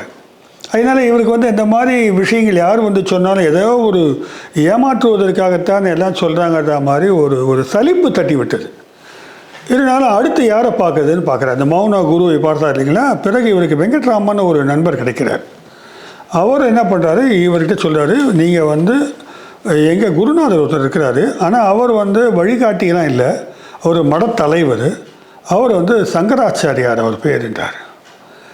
அவர் சங்கரர் வரிசையில் வந்த காஞ்சி காமக்கோடி பீடாதிபதி 66வது பீடாதிபதியை சந்திக்கலான்றார். இவருக்கு ரொம்ப மகிழ்ச்சியாக இருக்கிறது. பார்க்கலாம் எப்படி பார்ப்பதுன்றார். அவர் வந்து காஞ்சிபுரத்தில் இருக்கிறாரு, செங்கல்பட்டுக்கு வரப்போகிறாரு. ஆனால் வந்து இந்த மாதிரி அந்நிய நாட்டுக்காரர்களை சந்தித்து அவர் உரையாடுவாரா என்பதில் என் சந்தேகம் இருக்குது. இருந்தாலும் நான் வந்து அனுமதி கேட்டு உங்களை கூப்பிட்டு போகிறேன்றாரு. அனுமதி கேட்டுட்டு இவர் ட்ரெயினில் கூப்பிட்டு போகிறாரு. ஒரு வழியாக அந்த ஊருக்குள்ளே போனாக்க ஏற்கனவே சங்கராச்சாரியார்களை சந்திப்பதற்காக ஒரு பக்த கோடிகளை ஒரு 300-400 பேர் வந்து பழங்கள் தட்டெல்லாம் வச்சுட்டு நிற்கிறாங்க. உங்களுக்கு தெரியும், ஒரு ஆச்சாரமாக நிற்கிறாங்க, எல்லாம் பிராமணர்களாக இருக்கிறாங்க. இவர் மட்டும் வெள்ளைக்காரனாக உள்ளே வராரு. வெள்ளைக்காரனை பார்த்தோன்னே அவங்களாம் ஆச்சரியமாக பார்க்குறாங்க, யார் இவருன்னு பார்க்குறாங்க. இவர் வந்திருக்கிற தகவலை உள்ளே போய் சொன்ன உடனே சங்கராச்சாரியார் அனுமதி கொடுக்குறாரு உள்ளே வரத்துக்கு. இவர் நேராக உள்ளே அழைச்சிட்டு போயிடுறாரு வெங்கட்ராமன். உள்ளே போனால் அவர் உட்காந்துருக்கிறாரு. அவரோட ஒரு உரையாடல் நிகழ்த்துகிறார். பழையபடி தான். அவருக்கு ஆங்கிலம் தெரியுது. ஆங்கிலத்தில் அவர் சொல்கிறார், என்னால் ஆங்கிலத்தை வந்து புரிஞ்சுக்கிற முடியும், ஆனால் வந்து தெளிவாக புரிந்து கொள்வதற்கு ஒரு மீடியேட்டர் இருந்தால் பெட்டராக இருக்கும் அப்படின்றாரு. பக்கத்தில் ஆள் இருக்காங்க, வெங்கட்ராமன் இருக்கார். அவர் தெளிவாக சொல்கிறார். எதற்காக வந்தீங்கன்னு கேட்குறாரு. இது மாதிரி யோகங்களை பற்றி தெரிஞ்சுக்கலான்னு வந்தேன்றாரு. அப்படி சொல்லும் பொழுது சில இந்த உலக விஷயங்களை பற்றி பேச தொடங்குகிறார். அப்போ சொல்கிறாரு, இந்த மாதிரி அரசியல் ரீதியாக உலகம் வந்து பல்வேறு சிக்கல்களை சந்தித்து கொண்டிருக்கிறது, அதற்கு என்ன தான் தீர்வு அப்படின்னு கேட்குறாரு. அதற்கு இவர் சொல்கிறாரு, அந்த தீர்வு வந்து சமீபத்தில் இருப்பதாக எனக்கு தெரியவில்லை. ஒவ்வொரு நாடுகளும் வந்து ஆயுதங்களை குவிக்கிறார்கள். அணு ஆயுதங்கள், அது வந்து ஆட்டம் பாம் போடுறதுக்கு முன்னால் அணு ஆயுதங்களை வந்து தயாரிப்பில் வந்து இப்போ மேலை நாடுகள் எல்லாம் வந்து ஈடுபட்டு இருக்கிறார்கள். இதில் உலக அமைதியை கொண்டு வருவதற்கு வந்து காலதாமதமாகும் போல தான் தெரியுதுன்றார். அப்போ ஆன்மீகவாதிகள் என்ன செய்வார் அப்படின்னா, கடவுள் கண்டிப்பாக வந்து இருக்கத்தான் செய்கிறார். கடவுள் இருக்கிறாரு, ஆனால் வந்து கண்ணு கெட்டாத தூரத்தில் இருக்கிற மாதிரி தெரியுதுன்னு ரொம்ப ஒரு நக்கலான உரையாடலை வந்து பதிவு பண்ணியிருக்காரு. அதற்கு அவரும் விடாமல் வந்து பல பதில்களை வந்து சொல்கிறார். யார்? சங்கராச்சாரியாரும். அப்படி சொல்ல முடியாது. அவர் வந்து சரியான நேரத்தில் வந்து சரியான ஆட்களை வந்து உருவாக்குவார். இந்த சமாதானத்துக்கான தூதுவர்களை வந்து உருவாக்குவார். அவர் கண்டிப்பாக இறைவனுடைய பிரதிநிதியாக நபர்கள் மனிதர்களிலிருந்து எழுந்திருந்து அவர்கள் உலக அமைதிக்காக வந்து வேலைகளை பார்ப்பாங்க. கண்டிப்பாக அது இறைவனுடைய அருளால் தான் நடக்கும் அப்படின்னு சொல்கிறார். இப்படி வந்து ஒரு பொலிட்டிக்ஸ் அண்ட் ரிலிஜனுக்குரிய டிஸ்கஷனை வந்து ரொம்ப டெக்னிக்கலாகவே டிஸ்கஸ் பண்ணுறாங்க ரெண்டு பேரும். அவரும் திறந்த மனதோடு வந்து இவரோட உரையாடலை நிகழ்த்துகிறார். இந்திய இறையியல் குறித்த தன்மைகள்லாம் பற்றி ரொம்ப ப்ராட் அவுட்லுக்கில் அந்த 66வது மடாதிபதி வந்து பேசியிருக்கிறார். ஆனால் அவர் சொல்கிறார், நான் வந்து ஒரு மடத்தினுடைய தலைவர், உங்களுக்கு வந்து வழிகாட்டக்கூடிய தன்மை வந்து எனக்கு கிடையாது அப்படின்னு சொல்கிறார். அப்போ இவர் கேட்குறாரு, எனக்கு வந்து வழிகாட்டக்கூடிய ஒரு நல்ல ஒரு குருநாதர் வேணும் எனக்கு அப்படின்னாரு. கொஞ்ச நேரம் அப்படி அமைதியாக இவர் உத்து பார்த்து சொல்கிறார், 2 குருநாதர் இருக்கிறாங்க. ஒருத்தர் காசியில் ஒரு பெரிய பங்களாக்குள்ளே தன்னை அடைத்து வைத்து கொண்டிருக்கிறார். வெளில இருக்கிற யாரையுமே பார்க்க விடுறதில்லை. அவர் பெரிய மகான். அவர் கண்டிப்பாக உங்களை சந்திக்க மாட்டார். இன்னொருத்தர் இருக்கிறார், உங்களுக்கு ஏற்றவர். அவர் வந்து திருவண்ணாமலையில் அருணாச்சலத்தில் இருக்கிறார். ஒரு நிமிஷம் இவருக்கு ஆச்சரியமாக போயிடுது. அந்த மஞ்சள் உடை அணிந்த சாமிஜி தான் சொல்லியிருக்கார் இல்லையா, திருவண்ணாமலை இருக்காருன்னு. அவர் தான் உங்களுக்கு ஏற்ற குருவாக இருப்பார், நீங்கள் அவரை பாருங்கன்றார். ஆக்சுவலி இன்னொரு விஷயம் என்னென்னாக்க, இவர் எல்லா இந்த லோக்கலில் இருக்கிற சாமியாரெலாம் பார்த்துட்டு சலித்து போய் திரும்பி கல்கத்தா வேறு ஏதாவது ஊருக்கு போவோம் அப்படின்னு சென்னையை விட்டு கிளம்புற அளவுக்கு ஆகிட்டார். அவர் பேக்கேஜெல்லாம் பண்ணிட்டார். மறுநாள் வந்து ஃப்ளைட்டில் வேற ஒரு வண்டி பிடிச்சி போகிறார். அவர் அந்த அளவுக்கு வந்து சலிப்பு தட்டி இவர் கிளம்பிட்டார். சரி, ஒரு மணி நேரம் இந்த சங்கராச்சாரியை மட்டும் பார்த்துட்டு போயிடுவோம் அப்படின்ட்டார். அப்போ சங்கராச்சாரியிட்ட சொல்கிறாரு, பார்ப்போம், நான் மூட்டை முடிச்சுலாம் கட்டிட்டேன், if time permits I will try to meet ஹிம்ன்றாரு. யாரை? பகவான் ரமணரை. அதுதான் வந்து வாழ்க்கையில் இவருக்கு திருப்பு முனையாக இருக்க போகுது என்பது தெரியாது இவருக்கு. அப்படி அந்த அளவுக்கு வந்து அன்றைக்கி நைட்டு வந்து அங்கே செங்கல்பட்டுலேயே ஹோட்டலில் படுக்கிறாரு.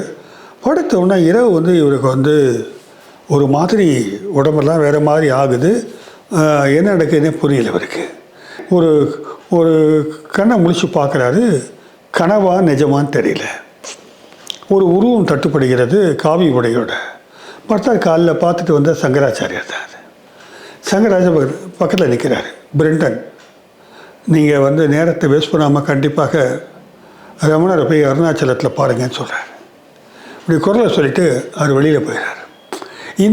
இந்த குரலும் இந்த உருவமும் தன் முன்னால் சங்கராச்சாரியரை வந்து பேசுனதை வந்து அவர் பதிவு பண்ணுறார். இது கனவா இல்லை நிஜமானே அவருக்கு புரியல. ஆனால் ரொம்ப தெளிவான ஒரு அறிவுரையாக தோன்றுகிறது. விலவெலத்து போயிட்டார் அவர். உடனே கிளம்பி அவர் என்ன பண்ணார், நம்ம கண்டிப்பாக போகிறோம் அப்படின்னு முடிவு பண்ணுறார். அங்கிருந்தே கிளம்பி அருணாச்சலத்துக்கு போகிறதுக்கு முடிவு பண்ணுறார். நேராக திருவண்ணாமலைக்கு வண்டியை விட்டார். ட்ரெயினில் வந்து புகை வண்டியில் வந்து அங்கிருந்து இறங்கி மாட்டு வண்டியில் ஏறி ஒரு புதிய அனுபவமாக அவருக்கு இருந்திருக்கும். பல தூரத்தை கடந்து ஊருக்குள்ளே வரார். அவர் சொல்கிறார், நடந்து வரும்பொழுது ஒரு திராவிட பெண் வந்து தண்ணி எடுத்துக்கிட்டு போகிறாங்களாம். அதை கூட வர்ணிக்கிறார். கலகலப்பாக பேசிக்கொண்டு தங்களை வியப்புடன் பார்க்கிறாள்னு சொல்கிறார். திராவிட பெண் என்றால் கருமை நிறம் கொண்ட பெண்ணுன்னு இவர் கணக்கில் எடுக்கிறார். கருமை நிறத்துக்கான காரணம் அவர்கள் கடுமையான வெயிலிலே தொடர்ந்து காலகாலமாக உழைத்ததால் அந்த கருமை பற்றி கொண்டு விட்டது என்று கூட அவர் கருதுகிறார். இப்போ சைடில் அந்த நூலில் வந்து இந்த சோஷியோ பாலிட்டிக்ஸை வந்து எழுதிக்கிட்டே போகிறார். அவர் ஒரு ஜேர்னலிஸ்ட் இல்லையா. அப்போ ஒரு வழியாக திருவண்ணாமலை போய் சேர்கிறார். திருவண்ணாமலை கோயில் தென்படுகிறது. பிறகு தங்கறதுக்கு வந்து ஒரு சின்ன இடத்த வந்து ஏற்பாடு பண்ணுறாங்க. அங்கேருந்து நேராக வந்து ரமண ஆசிரமத்துக்கு போகிறார். ரமணர் ஆக்சுவலி வந்து அவர் தனியாக மேலே தான் இருந்தவர். அப்புறம் சீடர்களுடைய வேண்டுகோளுக்கு இணங்க வந்து கீழே வந்தவர். அந்த ஆசிரமத்தில் தொடர்ந்து நிகழ்வுகள் நடக்கும். என்ன பண்ணுவாங்க, ஒரு ஹால் இருக்கும், போனால் உங்களுக்கு தெரியும். ஒரு ஜன்னல்கிட்ட திண்டு போட்டு உட்காந்துருப்பார் ரமணர். ஜன்னல் வழியாக அவர் வந்து திருவண்ணாமலையை பார்த்துக்கிட்டு இருப்பார். பக்தர்கள் எல்லாம் வந்து அவரை பார்த்துக்கிட்டு இருப்பாங்க. அவர் பார்த்துக்கிட்டே இருப்பார். அது எவ்வளோ நேரம் பார்ப்பாருன்னு தெரியாது, 2 hours 3 hours பார்ப்பாராம் அமைதியாக. அது தியானம் அவருக்கு. அந்த மலையை நோக்குவது தான் தியானம். அந்த தியானத்தை பார்ப்பது தான் இங்கே பார்க்குறவங்களுக்கு தியானம். அமைதி மட்டுமே நிலவக்கூடிய இடம். அங்கே இருக்கக்கூடிய சீடர்கள் வந்து அங்கே வந்து ஊதுபத்தி எழுத்தி வைப்பாங்க, எல்லாம் நடக்கும். இது உள்ளுக்குள்ளே ஒரு வெள்ளைக்காரர் பிரவேசிக்கிறார். இதான் முதல் வெள்ளைக்காரர் இவர் தான் அந்த ஹாலுக்குள்ளே வராரு. அவர்களெல்லாம் ஒரு மாதிரி ஆச்சரியத்தோடு பார்க்குறாங்க, யார் இவருன்னு. இவரும் வந்து அமர்கிறார். அமர்ந்தவருக்கு அந்த மௌன சாமியை முன்னால் பார்த்துருக்கார் இல்லையா, அவர் இது மாதிரி தான் பேசினார். அப்போ இவரும் வந்து மௌனமான ஒரு சன்னியாசி அப்படின்னு புரிஞ்சுக்கிறாரு. புரிஞ்சுக்கிட்டு இவர் உட்கார்றாரு. இப்போ இவர் சாமியார்கள் ஒரு நல்ல பழக்கம் என்னென்னா, இந்த ஊருடைய மரபை வந்து நம்ம வந்து மரியாதை செய்யணுன்றதுக்காக அங்கங்கே அதுக்குரிய மரியாதைகளை செய்து விடுவது வழக்கம். ஸோ ஒரு தட்டில் வந்து பழம் வத்தலை பாக்கெல்லாம் கொண்டு போய், ஏதோ பழங்கள்லாம் கொண்டு போய் அவர் காணிக்கையாக பக்கத்தில் ஒரு டேபிளில் வைக்கிறார். ஒரு டீப்பாயாக இருக்கும்னு நினைக்கிறேன். ரமணர் எங்கே, அவர் வேறு மௌனத்தில் இருக்கிறார். இவரெல்லாம் அவர் கண்டுக்கவே இல்லை. அவர் சரி வெள்ளைக்காரன் வந்தவொடனே வாங்க வாங்கன்னு சொல்லுவார், சிரிப்பார் நினச்சார். அவர் கண்டுக்கவே இல்லை இவர். ஸோ பழத்தட்டை வச்சுட்டு இவரை வந்து உட்கார்ந்தவர் தான். எந்த விதமான சலனமும் அந்த பக்கத்துலேருந்து இல்லை. ஆச்சு 1 மணி நேரம் ஆச்சு, 2 மணி நேரம் ஆச்சு. இவருக்கானால் ஒன்று மட்டும் புரிந்தது, பொறுமையாக இருக்க முடியாது. பிற இடங்களில் இவரால் உட்காரவே முடியாது.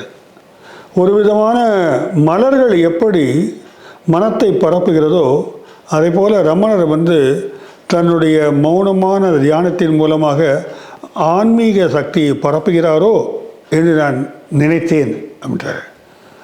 அந்த அந்த அந்த வாசனை, அந்த மௌனம், அந்த சைலன்ஸ் வந்து இவரை வந்து ரொம்பவும் ஈர்த்து விட்டது. இவருக்கு உள்ளுக்குள்ளேயும் ஒரு விதமான அமைதி வந்து இவருக்கு பரவத் தொடங்கியது. ஸோ ஒரு 2 hours கழித்து எல்லாரும் கொஞ்சம் கொஞ்சமாக விலைக்கு ரமணர் வந்து கொஞ்சம் அதுலேருந்து விலை வரார், தியானத்துலேருந்து விடுபடுறார். சரி அப்புறம் அவ்வளோ முடிவு போச்சு அப்படின்ட்டு எல்லோரும் சத்தம் போடாமல் சைலண்ட்டாக போயிடுவாங்க.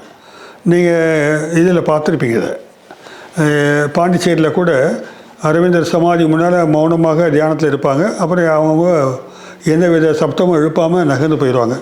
அந்த மாதிரியாக அவர் போய்விடுகிறார். இந்த தருணத்தில் அவர் அருகில் போய் அமரக்கூடிய ஒரு வாய்ப்பு கிடைக்கிறார். போய் உட்கார்றாரு. உட்காந்துட்டு இருப்பாடு. அப்புறம் இப்போ தான் ஃபஸ்ட் டைம் பார்க்குறாரு. யார்? ஐயா நான் இந்த மாதிரி வந்திருக்கிறேன் கூட. அதே மாதிரி ரமணருக்கு ஓரளவுக்கு ஆங்கிலம் தெரியும். இவருடைய ஆங்கிலத்தில் அவர் பேசியிருக்கிறார் ரமணர். ரமணர் வந்து ஒரு பெடஸ்டின் அப்பர் பீடத்தில் உட்காந்துக்கிட்டு ஆசீர்வாதம் பண்ணுற ஆள் மட்டும் இல்லை. சமையல் ரூமில் காய்கறி நெருக்கி கொடுப்பார், உலா போவார், யாருடைய ரூமில் உட்காந்து பேசுவார். இது மாதிரி சகஜமாக பழகக்கூடிய ஒரு யோகி அவர். எங்கேயுமே ரமணர் என்ற பெயரை வந்து புத்தகத்தில் அவர் பயன்படுத்தவே இல்லை. மகரிஷி என்ற வார்த்தையை தான் பயன்படுத்துகிறார். மகரிஷி அமர்ந்திருந்தார். ஒருவேளை தான் சில அனுபவங்களை பெற்ற பிறகு ரமணனுடைய ஆத்மார்த்த சீடனாக மாறுகிறார் பின்னால். அதன் விளைவாக மகரிஷி என்று சொல்ல தொடங்கினவர் ஒரு தோணுது. ரமணரை பார்க்க வந்த இவர் ஏற்கனவே வண்டியில் வரும்போதே கிட்டத்தட்ட 20க்கும் மேற்பட்ட கேள்விகளை எல்லாம் தயார்பட்டு வரார். இந்த முறை வந்து கேட்டுடணும். பல பேரை பார்க்குறாரு, இன்னும் திருப்தி கிடைக்கல, தான் எதிர்பார்த்த ஒரு பதில் கிடைக்கல. அதனால் வந்து என்னடா ஞானிகள் இருக்காதுன்றாங்க, ஒன்றும் சரியில்லையே. கேள்விகள் எல்லாம் தயார்பட்டு வரார். இந்த ரமணர் முன்னால் உட்காந்து அந்த 2 மணி நேரத்தில் எல்லா கேள்விகளும் இவருக்கு மறந்து போகுது. எந்த கேள்விகள் மறந்து போகின்றன என்பதை விட தொலைந்து போய்ந்து விட்டனன்னு தான் சொன்னார். என்னத்த கேள்வி இதை கேட்டுக்கிட்டு அப்படின்ற ஒரு மனநிலைக்கு வந்து இவர் உள்ளாகிறார். ஆக ரமணரோட பேச தொடங்குறார். சொல்லுங்கிறார், நான் வந்து இப்போ இந்த மாதிரி இந்தியாவுக்கு வந்திருக்கிறேன். சிறு வயதிலேருந்தே ஞானத்தை தேடி தான் அலையிறேன். நானும் தேடி அலைஞ்சு இப்போவும் இந்தியாவில் கிடைக்க நினச்சி வந்ததில் சலிப்பு தான் எனக்கு மிச்சமாயிடுச்சு. எனக்கு ஒரு நல்ல பதிலே கிடைக்கல, ஒரு நம்பிக்கையான ஒரு ஆத்தென்டிக்கான ஒரு வழிகாட்டல் கூட இல்லை. நான் என்ன பண்ண போகிறேன்னார். அப்போது ரமணர் என்ன பண்ணுறாரு, சைலண்ட்டாக இருக்கார். அப்படியா அப்படின்னு பார்த்துக்கிட்டே இருக்கார். இவருக்கு ரொம்ப ஆச்சரியமாக வச்சு, என்ன மதிக்க மாட்டான், பதில் கொடுக்க மாட்டான். திரும்பி விடாமுயற்சியோடு இவர் வந்து இந்த பாருங்கள், நான் வந்து உலகத்தில் பல பிரச்சனைகள் இருக்குது, இதெல்லாம் வந்து துன்பமாக இருக்கிறது, இதில் என்ன செய்கிறது எனக்கு தெரியலன்றார். ரமணர் நிமிர்ந்து நிதானமாக சொன்னார், அப்போலேருந்து பார்க்குறேன் எனக்கு குழப்பமாக இருக்குது, நான் தேடினேன், நான் வந்தேன் அப்படின்னு சொல்லிகிட்டே இருக்கியே, யாருங்க இந்த நான் அப்படின்னு கேட்டேன். ரமணர் முதல்ல கேட்ட கேள்வி, நான் என்பது எது? இது ரமணனுடைய ஆயுதமே அதானே. அந்த கேள்வியை கேட்டவன், நான் என்கிறாயே, நான் என்பது யார்? நான்னா அதாங்க நான் அப்படின்னு சொல்ல ஆரம்பிக்கிறாரு. உனக்கு அந்த நானை நன்றாக தெரியுமா கேட்குறாரு. உனக்கு நானை நன்றாக தெரியுமா? பயங்கரமான குழப்பம் ஆயிடுது. இது என்னடா இது, நம்மளை எழுத்து கேள்வி கேட்குறாரு இவர், நமக்கு இது நான் தெரியுமா தெரியாதான்றதுல ஒரு குழப்பமாக போச்சு. இந்த கேள்வியை எதிர்கொள்கின்ற பலருக்கும் கூட உண்மையாக இருந்தால் குழப்பங்கள் வரும். உங்களுக்கு தெரியுமா என்பது அதுதான் அந்த மௌன சாமியாரும் சொன்னார். உடனே முதல்ல தெரிஞ்சுக்கிட்டல, உலகத்தை பற்றி ஏன்டா பேசுகிறேன்னார். இவர் சொல்கிறாரு, ரமணர் சொல்கிறாரு, நீ தெரியும் என்று சொல்வது உன்னுடைய உடலைத்தான். உன்னால் உன் தேகத்தை மட்டும்தான் தெரிகிறது. இதை தாண்டி நீ யார் சொல்? இந்த உடம்பு தான் நீயா?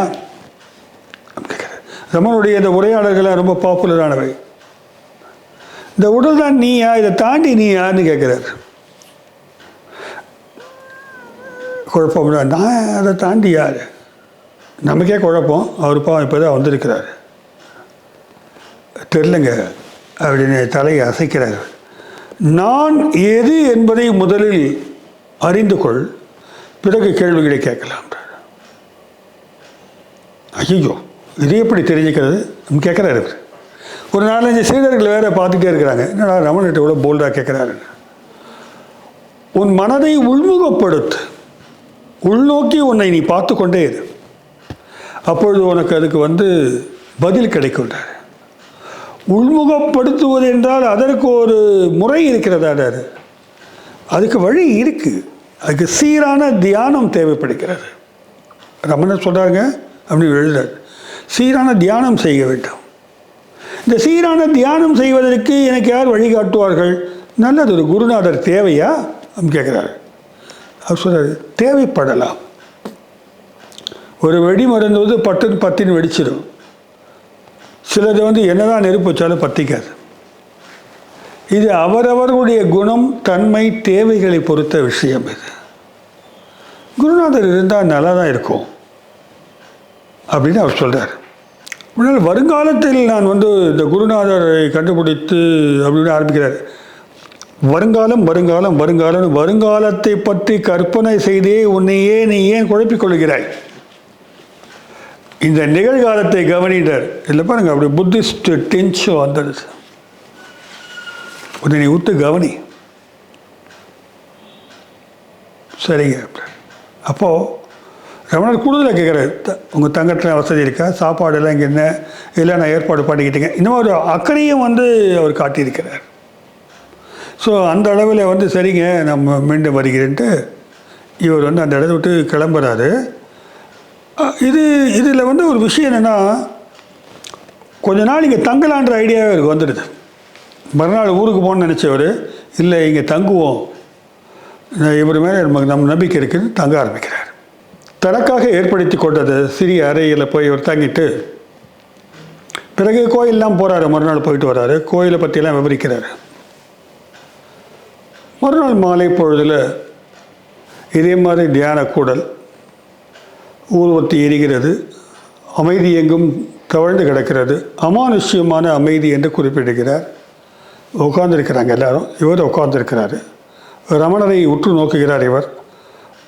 ரமணர் தன்னை பார்ப்பது போல இவருக்கு ஒரு பிரமை. ஒரு சில வினாடிகள் தான் அது கடந்தது. உடனே இவருக்கு வேறு விதமான நிலைக்கு தான் சென்று விட்டது போல ஒரு தோற்றம். 5 வயது சிறுவனாக இவர் மாறிவிடுகிறார். 5 வயது சிறுவன் ரமணனுடைய கையை பற்றி கொண்டு இருக்கிறார். அந்த மலை மேலே ரமணர் ஒரு கூட்டுட்டு போகிறார். இருள் அடர்ந்து கிடக்கிறது. ஆங்காங்கே குடிசைகளும் குகைகளும் தட்டுப்படுகின்றன. நில ஒளியின் கீற்றுகள் ஆங்காங்கே தெரிகின்றன. இருந்தாலும் ரமணரை கைப்பற்றி ஒரு மேலே அந்த செங்குத்தான மலை அது. ரமணர் மெதுவாக பாதுகாப்பாக அவரை அழைத்து செல்கிறார். அந்த இரவு பொழுதில் பின்னாலே அவர் போகிறார். நிலவு தெரியுது, ஆனால் மரங்கள் மறைக்குது. இப்படி ஒவ்வொரு கட்டமாக அவர் மேலே கொண்டு போகிறார். அப்படி போய் ஒரு இடத்துல நிறுத்துறார். நிறுத்தின உடனே என்ன மாதிரி அனுபவமாக இருக்கிறதால் மனதில் இதுவரை இருந்த சஞ்சலங்கள் அனைத்தும் ஒழிந்து போனது போல ஒரு அனுபவம். யார் மீது எந்த விதமான வெறுப்பும் இல்லாத அளவுக்கு மனம் சுத்தப்படுத்தப்பட்டு விட்டது. பெரிய எதிர்பார்ப்புகள், பெரிய பதட்டம், அந்த மாதிரி ஆங்ஷியஸ்னஸ் எதுவுமே இல்லாத அளவிற்கு ஒரு துரித மாற்றத்தை மனம் அடைகிறது. இந்த கணத்தில் இதெல்லாம் அவர் எழுதியிருக்கிறார். எதுவுமே இல்லாத ஒரு பாலைவனம் போல மனது வறண்டு போய் ஆகிவிடுகிறது. அதுபோல எதுவுமே இல்லை, வெறுப்பு எதுவும் காணும். அப்படி ஒரு நிர்மால்யமான அந்த மனநிலையிலே ரமணரின் கைப்பற்றி இருக்கிறார். ரமணரின் குரல் ஒலிக்கிறது, நீ மேற்குலகிற்கு திருப்பி செல்லும் போதும் இந்த அமைதி உன்னுடன் தொடரும், உன்னால் நல்ல காரியங்கள் நடக்கும்ன்றார். அப்படியே ஒரு மோன நிலையில் இருக்கிறார். அப்பொழுது ரமணர் கீழே பார்த்தார். மலை உச்சியில் இருக்கிறார். மேலே கீழே பார்த்தா கீழே அத்தனையும் மேற்கத்திய உலகமாக தெரிகிறது. மலை அடியில் மேற்கு உலகம் பரபரப்பாக போயிட்டு இருக்கு. இப்படி ஒரு உள்ளார்ந்த என்ன சொல்கிறது, ஒரு அனுபவத்துக்குள்ளே தள்ளப்படுகிறார். சிலிர்த்து தன்னை உடலை சிலிர்த்து எழுந்திருத்து பார்க்குறாரு. ரமணர் கண்களால் இவரை பார்த்து கொண்டிருக்கிறார். ரமணர்கிட்ட பெரிய பலமே அவருடைய சக்தியே அவருடைய அந்த கண்கள் தான். எல்லாருமே சொல்லுவாங்க அதை. இவர் அடிக்கடி இதை குறிப்பிடுறார். அவர் என்னை உற்று நோக்கி கொண்டிருந்தார் அப்படின்னு. அப்படி ஒரு அனுபவத்தை ரமணர் தனக்கு வழங்கியதாக இவர் நம்புகிறார். அந்த நொடி தான் முடிஞ்சு போச்சு எல்லாம். அப்படியே இருக்கார். ஒரு வளர்த்து அப்படியே ஒன்றும் இல்லாமல் போய் இருக்கிறார். இதுதான் first of the kind of ஒரு மிஸ்டிக்கல் எக்ஸ்பீரியன்ஸ். ஒரு கைடு கீழே, ஒரு குருநாதர் கீழே உட்காந்து நயன தீட்சைன்னு சொல்லுவாங்க இதை. அப்படி ஒரு நயன தீட்சை பெற்று ஒரு புதிய பூடகமான ஒரு அனுபவத்தை பெற்றவர் இவர். அப்பயே முடிஞ்சு போச்சு. இவர் தான் நம்ம குருநாதன், இவர் முடிவுபட்டார். இப்படி தொடர்ந்து ரமணரோடு அவ்வப்போது உரையாடலில் ஈடுபடுகிறார் பால் பரண்டர். ரமணர் அருகில் போய் உட்காந்துக்கிறார். அவ்வப்போது இந்த உரையாடல் நிகழும்போது இந்த உரையாடலில் கேட்குற கேள்வி என்னன்னாக்க, நாங்கள்லாம் வெஸ்டர்ன் கண்ட்ரியிலேருந்து வரோம், பல்வேறு வேலைகள்லாம் இருக்குது. இந்த வேலைகளுக்கு இடையில் நீங்கள் சொல்லக்கூடிய தியானம் இதெல்லாம் செய்வதற்கு என்ன சாத்தியப்பாடு இருக்குது? இன்றைக்கி அதானே நமக்கு நடக்குது அப்படி கேட்குறாரு. அதுக்கு அவர் சொல்கிறாரு, நீங்கள் முழுக்க வேலையை விட்டுட்டு தியானம் பண்ணுற அவசியம் கிடையாது. முதற்கட்டத்தில் ஒரு 3 மணி நேரம் உள்முகமாக நோக்கி நீங்கள் உங்களை பார்த்து கொள்வது என்பது நடக்க வேண்டும். உங்களை கவனிப்பது என்பது தான் தியானம். அவருக்கு ஒரு 3 மணி நேரம் செலவு பண்ணுங்கன்றார். ப்ராக்டிக்கலான ஒரு கைடன்ஸ் ரமணர் கொடுக்குறாரு. பின்னர் போக போக அது என்ன ஆகுன்ற மாதிரி கேள்வி கேட்குறாரு. வேலைகள் இருக்கு போயிட்டார். பின்னர் அது வேலை செய்து கொண்டிருந்தாலும் இன்னொரு புறம் அகத்தினுடைய உண்மையை நான் யார் என்ற ஒரு புரிதல் உண்டாக்கி விடுகிறது. ஒரு புறம் அந்த பீஸ் இருந்துக்கிட்டே இருக்கும், அந்த அமைதி. அப்போ வேலை மிக திறம்படவோ அழகாகவோ நடைபெற்று கொண்டிருக்கும். இன்னொரு புறம் தியானமானது அது இன்னொரு லைனில் தின் லேயராக கம்யூனிகேட் ஆகிட்டே இருக்கிறார். இப்போ தியானத்துக்கு முதல் கட்டில் தான் அந்த நேரம்லாம் தேவை. பின்னால் அது முழு நாளுமே முழு நேரமும் தியானம் போல் ஆகிவிடும்ட்டார். இன்னும் கூடுதலாக ரமணர் சொல்கிறாரு, இந்த பெரும்பாலான மனிதர்கள் சந்தோஷமாக இருக்கணும்னு விரும்புகிறாங்க. அந்த மகிழ்ச்சிக்காகத்தான் பல காரியங்களை செய்கிறாங்க. அதில் துன்பங்கள் விளைகின்றன. இவர் கேட்குறாரு, ஆமாம் நிறைய துன்பங்கள் ஏற்படுகின்றன, அதுக்கு என்ன காரணம்? அது நீங்கள் மகிழ்ச்சியாக இருக்கணும்னு ஆசைப்பட்றீங்க, அதுக்காக ஒரு காரியத்தை செய்கிறீங்க. ஆனால் மகிழ்ச்சியாக இருக்க வேண்டும் என்று கருதுவது உங்களுடைய சுயம் என்று சொல்லக்கூடிய ஒன்று தான். உங்களுக்காக தான் மகிழ்ச்சியாக நினைக்கிறீங்க. அந்த இடத்துல உங்களுடைய சுயத்தினுடைய தன்மை குறித்த அக்கறை உங்களுக்கு இல்லை. ஒரு செல்ஃபிஷ் மோட்டிவோடு தான் அது நடக்குது அப்படின்ற மாதிரி ஒரு விளக்கம் கொடுக்குறாரு. இப்படி பல்வேறு கேள்விகளை தியானம் குறித்து, சுயம் குறித்து, நான் யார் என்பதை அறிவது குறித்து தொடர்ந்து கேட்குறாரு. ரமணரை ஒரு ரொம்ப சயின்டிஃபிக்காக ஓப்பன் மைண்டடாக கரெக்டான பதில்களை கொடுக்குறாரு. பால் பரண்டர் முக்கியமான ஒரு கேள்வி கேட்குறாரு. ஐயா சுயம் நான் அப்படின்னு சொல்லிகிட்டே இருக்கீங்க. இது எங்கே இருக்குது? இது எப்படி கண்டுபிடிக்கிறது? திருப்பி அதே கேள்விதான். அது ரொம்ப எளிது. இந்த நான் எதிலிருந்து தோன்றுகிறதோ அதிலேயே அழிந்து போகும்ன்றார். தோன்றுகிறது அழிந்து போகுமா? ஆமாம். உங்களுடைய எண்ணங்கள் எங்கிருந்து தோன்றுகிறது? முதல் எண்ணம் தோன்றும் போதே நான் என்பது தோன்றி விடுகிறது. நான் இருந்துதான் எண்ணங்கள் தோன்றுகின்றன. அது அப்புறம் காம்ப்ளெக்ஸ் ஆகிட்டே போகுது. இன்னொரு எண்ணம் வந்த உடனே நீ மற்றமை என்பது தோன்றி விடுகிறது. நான் நீ என்பதனுடைய மூலாதாரமாக இருப்பது எது? எண்ணங்கள் தான். இந்த எண்ணங்கள் முதல்ல அந்த நானை நீ கண்டுகொள்ள வேண்டும் என்றால், முதல்ல உருவாக்கிய நான் என்ற அடையாளத்தோடு உருவான அந்த எண்ணத்தை உற்று பார்க்கும் பொழுது எண்ணம் காணாமல் போனால் நானும் காணாமல் போகிறது. அந்த மூலமாக இருக்கக்கூடிய அந்த நான் முதலில் தோன்றிச்சு பாருங்க, அதை காலி பண்ணுங்கன்றார். அப்போ எண்ணத்தை ஒழிப்பது என்பது நான் என்ற விஷயத்தை ஒழிக்கிறது. அதாவது அதுதான் மெடிடேஷன். அதான் சொல்லிகிட்டே இருக்கும். ஸ்டில் மைண்டெல்லாம் சொல்கிறாங்க. How is it possible? இதுதான் பயிற்சியின் மூலமாக பெரும்பாலும் குருநாதர் வழிபட்ட பயிற்சி நல்லது என்பது போல் அங்கங்கே சஜஸ்டிவாக சொல்லிட்டே போகிறார். இது ஒரு வகையான மனவியல் ஆய்வாக இருக்கிறது. நான் கூட வேலஸ் பற்றி சொன்னேன். சயின்டிஃபிக்காக இதை சைக்கலாஜிக்கலாக ஸ்டடி பண்ணி பார்க்கலான்னு. இப்படிப்பட்ட ஒரு அப்ரோச்சை ரமணர் இங்கே அவர் கொடுக்குறார். இது வெஸ்டர்ன் மைண்டுக்கு கொஞ்சம் அப்ளிகபிளாக இருக்குது. இப்போ இந்த இடத்துல ஒரு கேள்வி எழுது. இப்படி ஒன்றுமே இல்லாமல் போயிட்டாக்கா ஒன்றுமே இல்லாமல் போயிடுவானா? அப்படி சும்மா கிடப்பானான்றான். அப்படி இல்லை. மெய்ஞானி அந்த இடத்துல சும்மா இருப்பதில்லை. அவன் அந்த நிலையிலிருந்து செயல்பாடுகளை செய்ய முடியும்னு சொல்கிறார் அவர். அவன் ஒரு உணர்வு அற்ற மனநிலை போல தெரியலாம். அதாவது அட்டாச்மெண்ட் இருக்காது, காரியங்கள் இருக்கும். Detach attachment. இது செயல் இருக்கும். இது அடிக்கடி சொல்கிறாங்க எல்லோரும். அந்த நிலைக்கு போகிறதுக்கு ஒரு மனநிலை. அது ஒரு எக்ஸ்பீரியன்ஸ். அது கூர்ந்து கவனிப்பதை தவிர சொல்லாடல்கள் பயனற்றவையாக தெரிகிறது. படிக்க படிக்க இது நமக்கும் கூட ஒரு நல்ல ரொம்ப விரிவாக ரொம்ப அழகாக எழுதியிருக்கிறார் அவர். இப்போ உள்ளார்ந்து போவது என்பதுதான் அவருடைய பயணமாக இருக்கிறது. இப்படி இதன் மூலமாக இந்த மாதிரி ரமணனுடைய அந்த வழிகாட்டுதல் மற்றும் பிரசன்ஸ் மூலமாக இவர் உள்ளுக்குள்ளாக பல்வேறு அனுபவங்கள் தோன்ற தொடங்கின. இப்படி ஒரு எக்ஸ்பீரியன்ஸை ரமணரால் இவருக்கு கொடுக்க முடிஞ்சிருக்குது.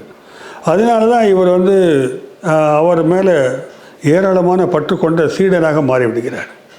வெறும் இது திங்கிங் ப்ராசஸ் இல்லைங்க. அங்கே ட்ராப்பிங் த மைண்டு.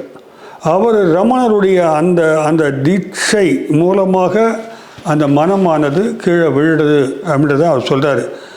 அவர் சொல்கிறாரு, எப்படி ஒரு புகைப்பட கருவியினுடைய லென்ஸ் குவித்து நோக்குமோ அந்த மாதிரி அவருடைய பார்வையை நோக்குகிறது.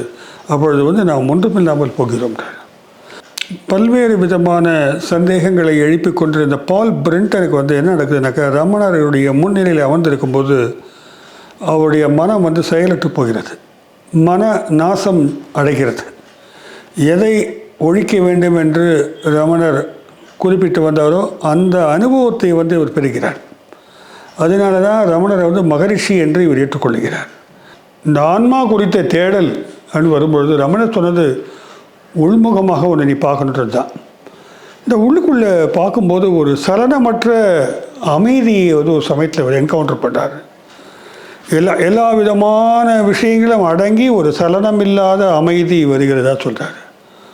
உள்முகம் பட என்ன புற உலகங்கள் எல்லாம் மறைந்து போகிறதுன்றார். புற உலகம் சார்ந்த சிந்தனைகள் இதெல்லாம் மறைந்து போகுது.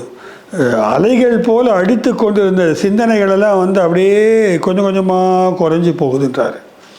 அப்போ இந்த இடையறாத சிந்தனை தொடர்கள் நின்று விடுகிறது. அப்படி ஒரு மைண்டை நிப்பாட்ட முடிஞ்சிருக்கு இவரால். அதே மாதிரி அந்த சமயத்தில் ஒரு புதிய சக்தியானது இதை சாத்தியப்படுத்தியது போல தான் உணர்ந்ததாக அவர் பதிவிடுறாரு. அதுக்கு மேலே இந்த அறிவுன்ற ஒரு அறிவுனா என்ன அப்படின்னு யோசிக்கிறார். அறிவு என்பது ஒரு சாதனமாக மட்டுமே தெரிகிறது. அது வந்து ஒரு டூல், அவ்வளோதான். இந்த அறிவை வந்து நம்ம வந்து கண்ட்ரோல் பண்ணலைனாக்கா அறிவு தான் எண்ணங்களையும் குழப்பிக்கிட்டே இருக்குது. இப்போ இந்த அறிவிலிருந்து அறிவு என்பது ஒரு தலையாக அவருக்கு தெரிகிறது. அறிவு என்பது ஒரு தலையாக ஒரு ஒரு செயின் மாதிரி தருது, ஒரு கட்டுப்பாடாக தெரியுது. இந்த அறிவிலிருந்து வெளியில் வரணும். ரமணர் சொன்ன மெத்தட் தான் அதை உத்து பார்த்துக்கிட்டே இருக்காரு. இந்த அறிவிலிருந்து வெளியில் வருவது என்பது தான் வந்து இந்த மூளையிலேருந்து வரும்போது தான் அந்த விடுதலை கிடைக்கணும் ஒரு நம்புகிறார். அப்போது என்ன ஆகுதுன்றார், ஒரு விசித்திரமான அனுபவமாக பார்க்குறாரு. Is observing himself. புறத்திலிருந்து, உடலுக்கு வெளியில் இல்லை, மனதுக்கு வெளியிலிருந்து இவர் அப்சர்வ் பண்ணுறார். மனதுக்கு வெளியிலிருந்து அப்சர்வ் பண்ணுறவர் யார்? இதுதான் இவர் ஓவர் செல்ஃப் அப்படின்ற வார்த்தையை பின்னால் குறிப்பிடுகிறார். சாட்சியாக அது நடக்கிறதெல்லாம் மேற்பார்வை மாதிரி பார்க்கும்போது விசித்திரமாக இருப்பதாக அந்த அனுபவத்தை இவர் குறிப்பிடுகிறார். அப்போது ஆன்மா வந்து உள்ளிருப்பு, ஆன்மா அந்த உள்ளிருந்து அறிகிறது. இந்த அறிவானது செயலற்று போகிறது, சிந்தனையானது செயல்பட்டு போகிறது. எதுவும் இல்லாத ஒரு சூன்யமான நிலையாக அது இருக்கிறது. அந்த அனுபவ நிலை அப்படின்றார். அந்த நிலைக்குள்ளே வந்து இவர் வந்து பிரவேசிக்கிறார். இந்த பழமையான கட்டுப்பாடுகள், சிந்தனைகள், பாரமாக வைக்கப்பட்டிருந்த அந்த பாஸ்ட் இருக்குது பாருங்கள், அது எல்லாமே நொடி பொழுதில் வந்து காணாமல் போயிடுது. இது நம்ம ஆன்மீகத்தில் தொடர்ந்து பேசிக்கிட்டு இருக்க விஷயந்தான். இதை நான் ரமணருடைய அந்த வழிகாட்டுதலால் பெற்றுக்கொண்டேன்னு ஒரு பிரிட்டிஷ் ஜேர்னலிஸ்ட், ஃபிலாசபர் வந்து ரெக்கார்ட் பண்ணார். அப்போ இந்த சிறைப்பட்டிருக்கின்ற எண்ணங்களையும் மனதையும் விடுதலை அளிக்கிறது வந்து இம்மாதிரியான அனுபவம் கிடச்சிருது. அதுக்கு பிறகு வந்து அவர் வந்து ஒரு முழுமையான ஒரு ஆனந்த வெளிக்குள்ள தான் வந்து இருப்பது போல உணர்வதையும் கூட பதிவிடுகிறார். இது வந்து ஒரு வெளியின்னு சொல்லும் பொழுது எதை சொல்கிறார் எனக்கு புரியலை. ஆனால் சிந்தனையினுடைய மூலாதாரத்தை கண்டு கொண்டேன்றார். நான் என்பதிலிருந்து தான் சிந்தனை தொடங்கிறது. அந்த நான் என்பதை வந்து எப்படி சுவிட்ச் ஆஃப் பண்ணுறது நான் பார்த்தேன். ஜஸ்ட் சைலண்ட் அப்சர்வேஷன் தான் சொல்கிறார். அப்போ மகரிஷியினுடைய, அவர் குறிப்பிட்டது தான், மகரிஷியினுடைய தீர்க்க தரிசன மொழியின் மெய்ப்பாட்டை கண்டுகொள்ளும் வகையில் இந்த சமநிலை எனக்குள் அமைந்தது, அலைகள் குறைந்தன. இதோட உரையாடல் விவாதத்துக்கெல்லாம் அர்த்தம் இல்லை. இதை வந்து மறுக்கவும் முடியாது. ஏனென்றால் அது அவருடைய அனுபவமாக இருக்கிறது. இறுதியாக அது நிகழ்ந்தே விட்டது என்றார். எது நிகழ்ந்து விட்டது? இந்த மதி, இந்த அறிவு தன் கூட்டுக்குள் வந்து மெழுகுவர்த்தி போல் தனிந்து உட்கார்ந்து கொண்டது. எந்தவித இடையூறுமற்ற உணர்வு நிலை வந்து அதுவாட்டு ஓடிக்கிட்டே இருக்கு. ஒரு பக்கம் மூளை சைலண்ட் ஆயிடுச்சு, ஒரு பக்கம் மனம் வந்து அதனுடைய மூலாதாரத்திலிருந்து எழுச்சி பெற்று அது வந்து மகரிஷி சொல்கிறது இதுதான். சில காலமாக அது ஐயப்பாட்டையெல்லாம் வந்து இருந்த ஐயப்பாட்டையெல்லாம் ஒழிச்சிட்டு ஆழ்ந்த உறக்க நிலையில் உள்ளது போல அமைதியாக மாறிவிடுகிறது மனம். ஸோ இந்த ஸ்டேட்டஸை வந்து விளக்குறாரு இந்த புத்தகத்தில். நான் யார் என்பதையும் என்ன நிகழ்கிறது என்பதையும் முழுமையாக உணர்ந்து கொண்டு முற்றிலும் அமைதியில் ஆழ்ந்தேன். ஆயினும் எனது தனித்திருக்கும் குணாதிசயத்தின் குறுகிய எல்லையிலிருந்து பெறப்பட்ட எனது விழிப்புணர்வு பரிசுத்தமாக, மேன்மையாக, அனைத்தையும் உள்ளடக்கியதாக மாற்றம் பெற்றுள்ளது. சுயம் இன்னும் இருக்கு, அது ஒரு மாறுபட்ட பிரகாச சுயம். சுயம் இன்னும் இருக்கு இந்த நிலையில், ஆனால் அது ஒரு மாறுபட்ட பிரகாசமான சுயம். நான் என்னும் குணாதிசயத்திற்கு மேம்பட்ட சுயம்ன்றார். இப்படி ஒரு அனுபவத்தை வந்து இவர் வந்து பெற்று விடுகிறார். அதிலிருந்து அவருக்கு வந்து நான் புற உலகின் உணர்வு தலையிலிருந்து வெளியே இருப்பதை உணர்கிறேன். இதுவரையிலும் என்னை பாதுகாத்து வந்த பூமி கிரகம் மறைந்து விட்டது. நான் இப்போது பிரகாசமாக ஒளி வீசும் கடலின் நடுவில் இருக்கிறேன். இந்த மூல பொருளான ஒளியிலிருந்து தான் பிரபஞ்சமே உருவாக்கப்பட்டதோ என்று கூட நான் எண்ணுகிறேன். அல்ல, எண்ணுகிறேன் என்று சொல்வதை விட உணர்கிறேன் என்று சொல்லலாம். இது விவரிக்க இயலாத எல்லையற்ற பரப்பில் நம்ப முடியாத அளவிற்கு வாய்ப்புடன் இருக்கிறது. சொல்றாரு, விண்ணுலக பரப்பிலே அது மாயமாக நடப்பதாக சொல்லக்கூடிய அந்த மெய்ப்பொருளுடைய அந்த உண்மையை ஒரு கணம் தொற்றுவிட்டு, அந்த பிரபஞ்ச ஆற்றலை ஒருபுறம் தொற்றுவிட்டு மீண்டும் என் சுயத்தினுடைய மூலாதாரத்துக்கே வந்து விட்டேன்றார். ஓடி பிடித்து விளையாடுறா போல உள்ளே இருக்கிற வெளியிலே இருக்கிறன்ற அளவுக்கு ஒரு ஃபீல் பண்ண வைக்கிறார். இப்பொழுது என்னுடைய நான் பேரானந்தமிக்க நானாக மாறிவிடுகிறது. பேரருள் கொண்ட நானாக அது மாறிவிடுகிறது. அது மாறிவிடுகிறது. மன விசாரங்களுக்கு அங்கு இடமே இல்லை. எதிர்காலம் குறித்த பதட்டமும் அதற்கு இல்லை. நான் விவரிக்க இயலாத ஆனந்தத்தை அடைந்து விட்டேன். ஏனெனில் இதுதான் அடிப்படை என்று கருதுகிறேன். இது என்னுள்ளே ஒரு கருணையை, மகத்தான கருணையை முழுவதுமாக பரவ செய்து விட்டது. இதெல்லாம் அவர் விளக்கத் தொடங்குகிறார். இதுதான் அனைவரும் அடைய வேண்டிய ஒரு ஆன்மீக நிலையாகவும் அவர் இதை முன்வைக்கிறார். போனவர் பின்னால் இந்த ஊரை விட்டு கிளம்புறாரு. மறுபடியும் வரார். அவர் ஊரை விட்டு கிளம்பக்கூடிய சூழ்நிலையில் பிரியவே மனம் இல்லாமல் பிரிந்து செல்கிறார். இவர் ஆழ்ந்த ஆன்மீக அனுபவத்தையும் கருத்துக்களையும் ரமணர் மூலம் பெற்றுக்கொண்ட இவர் மீண்டும் வட இந்தியா நோக்கி செல்கிறார். அங்கும் சில ஞானிகளை சந்திக்கிறார். நமக்கு தெரிஞ்ச மகாசாயா, ராமகிருஷ்ணனுடைய சீடர் மகாசாயா பற்றி கேள்விப்பட்டிருக்கோம். அவரோட உரையாடல் நடத்துகிறாரு. மீண்டும் மெஹர் பாபாவை பார்க்குறாரு. நரசிங்க சுவாமின்னு ஒரு ஆளை பார்க்குறாரு. அவர் இறந்து போன ஒரு கிளிக்கு உயிர் கொடுக்குறாரு. கொஞ்ச நேரத்தில் இறந்து போயிடுது தானே. இந்த மாதிரி பல்வேறு விதமான வித்தைகளெல்லாம் பண்ணி காட்டுறாரு. அதுக்கு பிறகு அவர் சுற்றுப்பயணமாக உள்ள வாரணாசி ஃபுல்லாக சுற்றி பார்க்குறாரு. பல்வேறு வாசனைகளை வரவழைக்கின்ற சித்து வேலைகளை எல்லாம் அவர் என்கவுண்டர் பண்ணுறாரு. நம்ம பல விஷயங்கள் சொல்கிறோம் இல்லையா, சித்து வேலைகள்னு. அந்த மாதிரி சித்து வேலைகள் செய்யக்கூடியவர்கள், இந்த ஏவல் மூலமாக விஷயங்களை செய்யக்கூடியவர்கள், இவங்க எல்லாரையுமே அவர் அப்போ பார்க்குறாரு. ஆனால் இப்போ அவருக்கு என்ன, இந்த ஆர்வம் எல்லாமே போயிடுச்சு. இந்த மந்திரவாதி பற்றி தெரிஞ்சுக்கிறது, ஏவலை தெரிஞ்சுக்கிறது, இது எதையிலையுமே அவருடைய ஆர்வத்தை அவர் ரமணரை பார்த்த பிற்பாடு அவர் எல்லாமே சரிந்து விட்டதுன்னு சொல்லலாம். அங்கே வசூதானந்தான்னு ஒருத்தர் இருக்கார். அவரை போய் பார்க்குறாரு. அவர் சூரிய விஞ்ஞானம்ன்றதை சொல்கிறாரு. கதை பாபான்னு ஒருத்தரை பார்க்குறாரு. இப்படி இந்தியாவில் கிட்டத்தட்ட ஒரு 13-14 நோட்டட் ஸ்பிரிச்சுவல் மாங்க்ஸை பார்க்குறாரு. அவர்களெல்லாம் விளக்கங்களும் கொடுக்குறாங்க, செய்தும் காமிக்கிறாங்க. அப்புறம் இந்த தயாள்பாக் போகிறார். தயாள்பாக்ன்றது ஒரு காந்தியன் கிராமம் மாதிரி நாக்பூர் பக்கத்தில் இருக்குது. அங்கே போகிறார். அங்கே உழைக்கும் மக்களை வைத்து பல்வேறு விதமான பொருள் தயாரிக்கிறது, சோப்பு தயாரிக்கிறது, ட்ரெஸ் தயாரிக்கிறது, அப்புறம் அச்சுக்கூடங்கள், இப்படி பெரிய ஒரு தொழிற்சாலை கொண்ட உலகமாக அது இருக்குது. அதுவும் மெய்யுணர்வு சார்ந்த அனுபவத்தின் இணைப்போடு செய்யப்படுகிறது. How to connect the spiritual mind with the practical லைஃப்ன்றதுக்கான ஒரு மாடல் தான் தயாள்பாக். தயாள்பாக்லேருந்து நிறைய அந்த மூலிகைகளோடு செய்வாங்க. சியாவன் பிராசெல்லாம் ரொம்ப பாப்புலர் அவங்களது. அதை போய் பார்க்குறாரு. இம்மாதிரி இந்தியா முழுக்க பார்த்துட்டு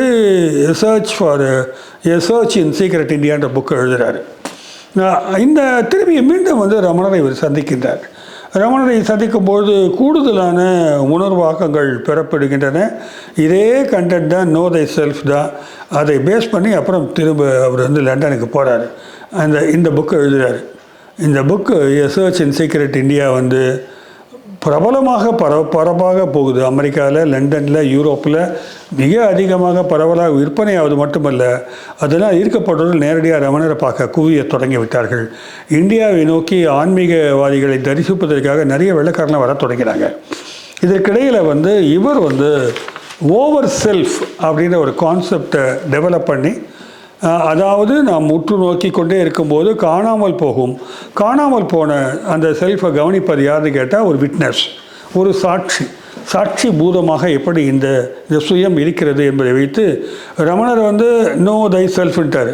அந்த செல்ஃபை உணரும்போது, இல்லாமல் போகும்போது, அந்த சுயத்தை இழக்கும்போது மற்றும் ஒரு சுயம் இருக்கிறது. அது ஓவர் செல்ஃப்னு பேர். அதுதான் வந்து இவர் வைக்கிற கண்ணோட்டமாக ஃபிலாசபியாக மாறுது. இவரும் ஒரு ஃபிலாசபராகிறாரு. அப்புறம் பல ஊருக்கு போய் சுவிட்சர்லாண்டில் போய் தங்குறாரு வயதான காலத்தில். ஒரு 7-8 புத்தகங்கள் எழுதுகிறாரு. இவர் ஒரு குருநாதராக பரிணமிக்கிறார். இவரை சுற்றிலும் சீடர்கள் வர தொடங்குகிறார்கள். ரொம்ப ஆன்மீகமாக இருந்தாலும் அறிவுபூர்வமான சிந்தனைகளுக்கு முக்கியத்துவம் கொடுத்து தன் சுயத்தை எழுப்பது என்ன என்பதை வந்து அவர்களுக்கு போதிக்கிறார். இப்படி பால் பிரெண்டன் வந்து ஒரு முக்கியமான பங்களிப்பை இந்திய ஆன்மீக உலகிற்கு செய்துவிட்டார் என்று நாம் சொல்ல முடியும். ரமணருடைய உரையாடல்கள் வந்து நம்ம வந்து இன்னும் கொஞ்சம் டீப்பாக படிக்கணும். ரமணர் இவர்கிட்ட தான் வந்து கொஞ்சம் ஷார்ப்பாக வெளிப்படையாக சயின்டிஃபிக்காக பேசியிருக்கார் நான் நம்புகிறேன். நிறைய பேசியிருக்கிறார், இருந்தாலும் இவர் சில கேள்விகள்லாம் கேட்குறாரு அது மாதிரி.